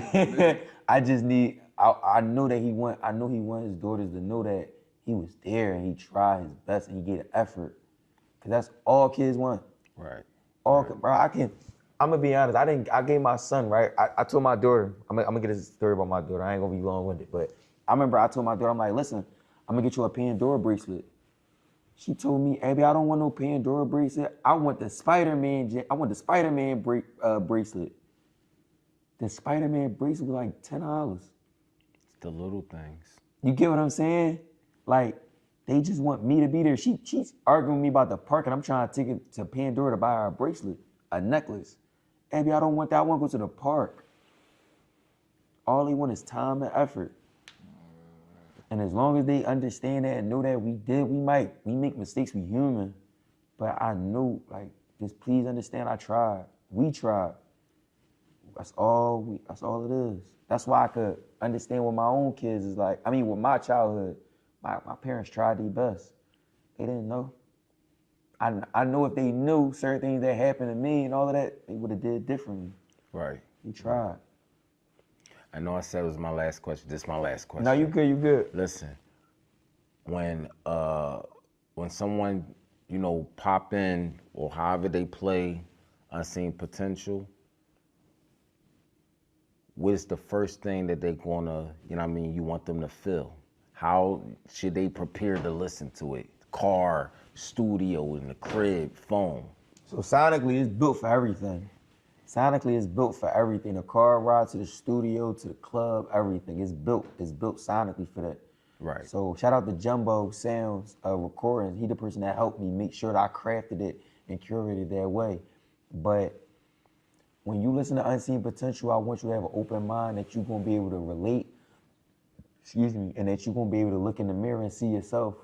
And that in my insecurities, I want you to understand and relate to them and know that even with your insecurities still have the word security in them. Right. You get what I'm saying? So it's like, we gonna make it through. We gotta make it through. Right. You feel what I'm saying? So that's when you listen to Unseen Potential. Don't you got a song like that? Facts. Abby, son. Like, we gonna make it through. So it's like, I want y'all to know, y'all listen to Unseen Potential, that this is something that Blood, Sweat, and Tears was created with, that it came from Blood, Sweat, and Tears, that it came from thoughtless nights, that it came from insomnia-filled nights where I can't sleep, where I got words in my head. Even my brother got projects where it's like, I could see in his mind where it's like, damn, I see where he going with this joint. I can see the effort that he put into this. I see that he really wanted. Right. So when y'all listen to Unseen Potential, when y'all listen to these projects, understand that we really are putting effort into this, and that I see you, that you're seeing a person that changed their life, that don't got nothing, that's going to Career Link, they get the EBT card. I see you, bro. I'm with you. I done been there, done it.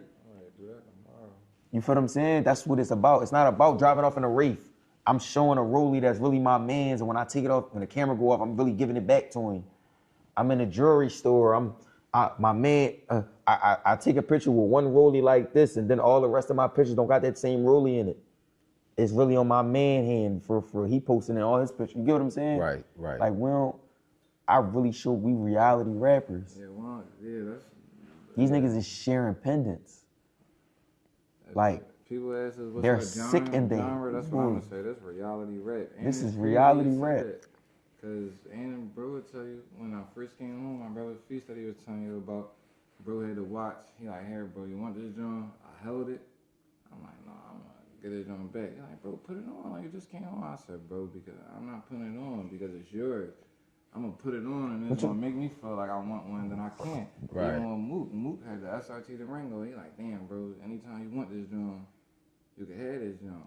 I told him, I said, bro, I'm gonna keep it a bean. That ain't really my image right now. I'm gonna look like a fool. What you said in whatever it takes, you said, I see my brother re-up with 100 and it, what you said? And it humbled me. I see my brother re-up with 100 and it humbled me. And it humbled me, real right. Like, I didn't hate on him, it humbled me. Humbled you, yeah. This reality rap. It showed me like his levels. Like, damn, I'm thinking I'm getting some money, but like, no, his re-up 100,000. Mine may be 10. His 100,000.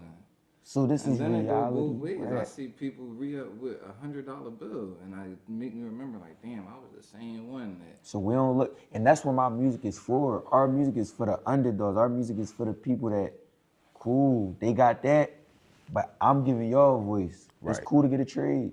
Listen to this joint while you on the train going to AAA for CDL classes. Listen to this joint while you on your way to go to Allstate. Listen to this joint while you going to D Roach for your electrician class. This that type of playlist. This that type of album. This a motivational album. That I see you, bro. When you gave up the streets for your kids, I see you. I feel you. I feel you. Pushing my creativity, fighting insecurities. You think I married the prosecutor the way she courted me? I seen Snickers help a nigga talk to authorities. I was a baby, I went to jail and she aborted me. But I don't hold it against you because we was teenagers. Fuck a JanSport where we was really known to carry paper. Angry young nigga using weed as a de-escalator. Every loudmouth heart assisted with defibrillators. Like, this is reality rap. Right. I'm not talking about, my eyes not closed when I'm not doing none of that. Who the heck rapping with their eyes closed, A lot of people rapping with their eyes closed, bro. And I feel for them. Because they can't face themselves. Oh my goodness. I see the insecurities. I see it. But I got you, bro. I'm near for you. That's all I can say. It took scars to be this stamp, and I'll wear it with every bandage, bro. I promise you, I'll wear it with every bandage. So it took scars to be this stamp. I seen potential. Mr. Self-Sabotage coming soon. G's about to drop soon. We about to drop Embarrassing Pride this week. You feel what I'm saying? Hopefully my brother, let me put that on the Untold platform, you feel me? But I appreciate every listener. I appreciate every person that come through with it. I appreciate everybody that screwed past it, screwed to it, like it, repost, comment, don't comment. I appreciate everybody because I understand that. You appreciate the people that's trying to double back? For sure. I need them too. Because I be bidding. Like, it was like in the summertime, I was just on, you from Germantown, I'm on Chewin' Sheldon. Mm-hmm. I ain't gonna say no names, but whoever was out there that day, they knew what I'm talking about. I'm on Chewin' Sheldon, it's a conversation about bro. Mm-hmm. People ask me like who I like in the city on the music, so I bring up him. People like, what? He not dead, he ass. I said, bro, you not really listening to him. I said, if you did hear him, everything he said went over your head. Because the music you listen to is nothing compared to what my brother talk about. And then months later on the line, now you hear the same people talking, yo, what's up with the boy Nir? He's super hot, he's doing this. And I'm just looking at him like, yo, you was the same one that was saying you wasn't feeling him. And I remember he called me, he like, bro, you gotta drop, bro. You gotta drop, bro. This shit getting ridiculous out. You gotta drop.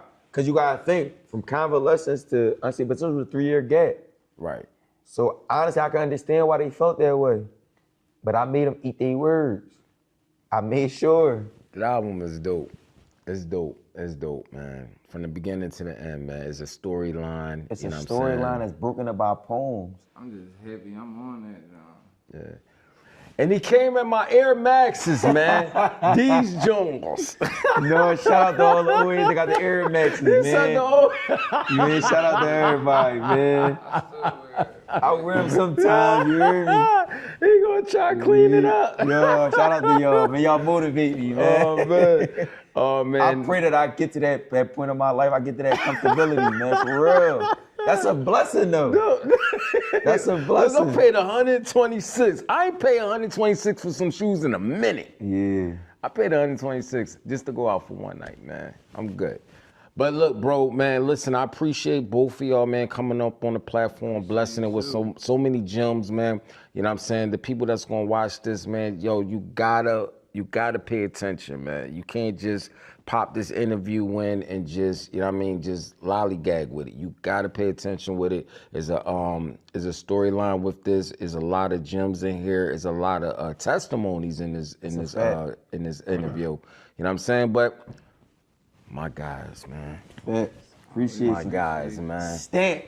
Mr. Self-Sabotage on the way.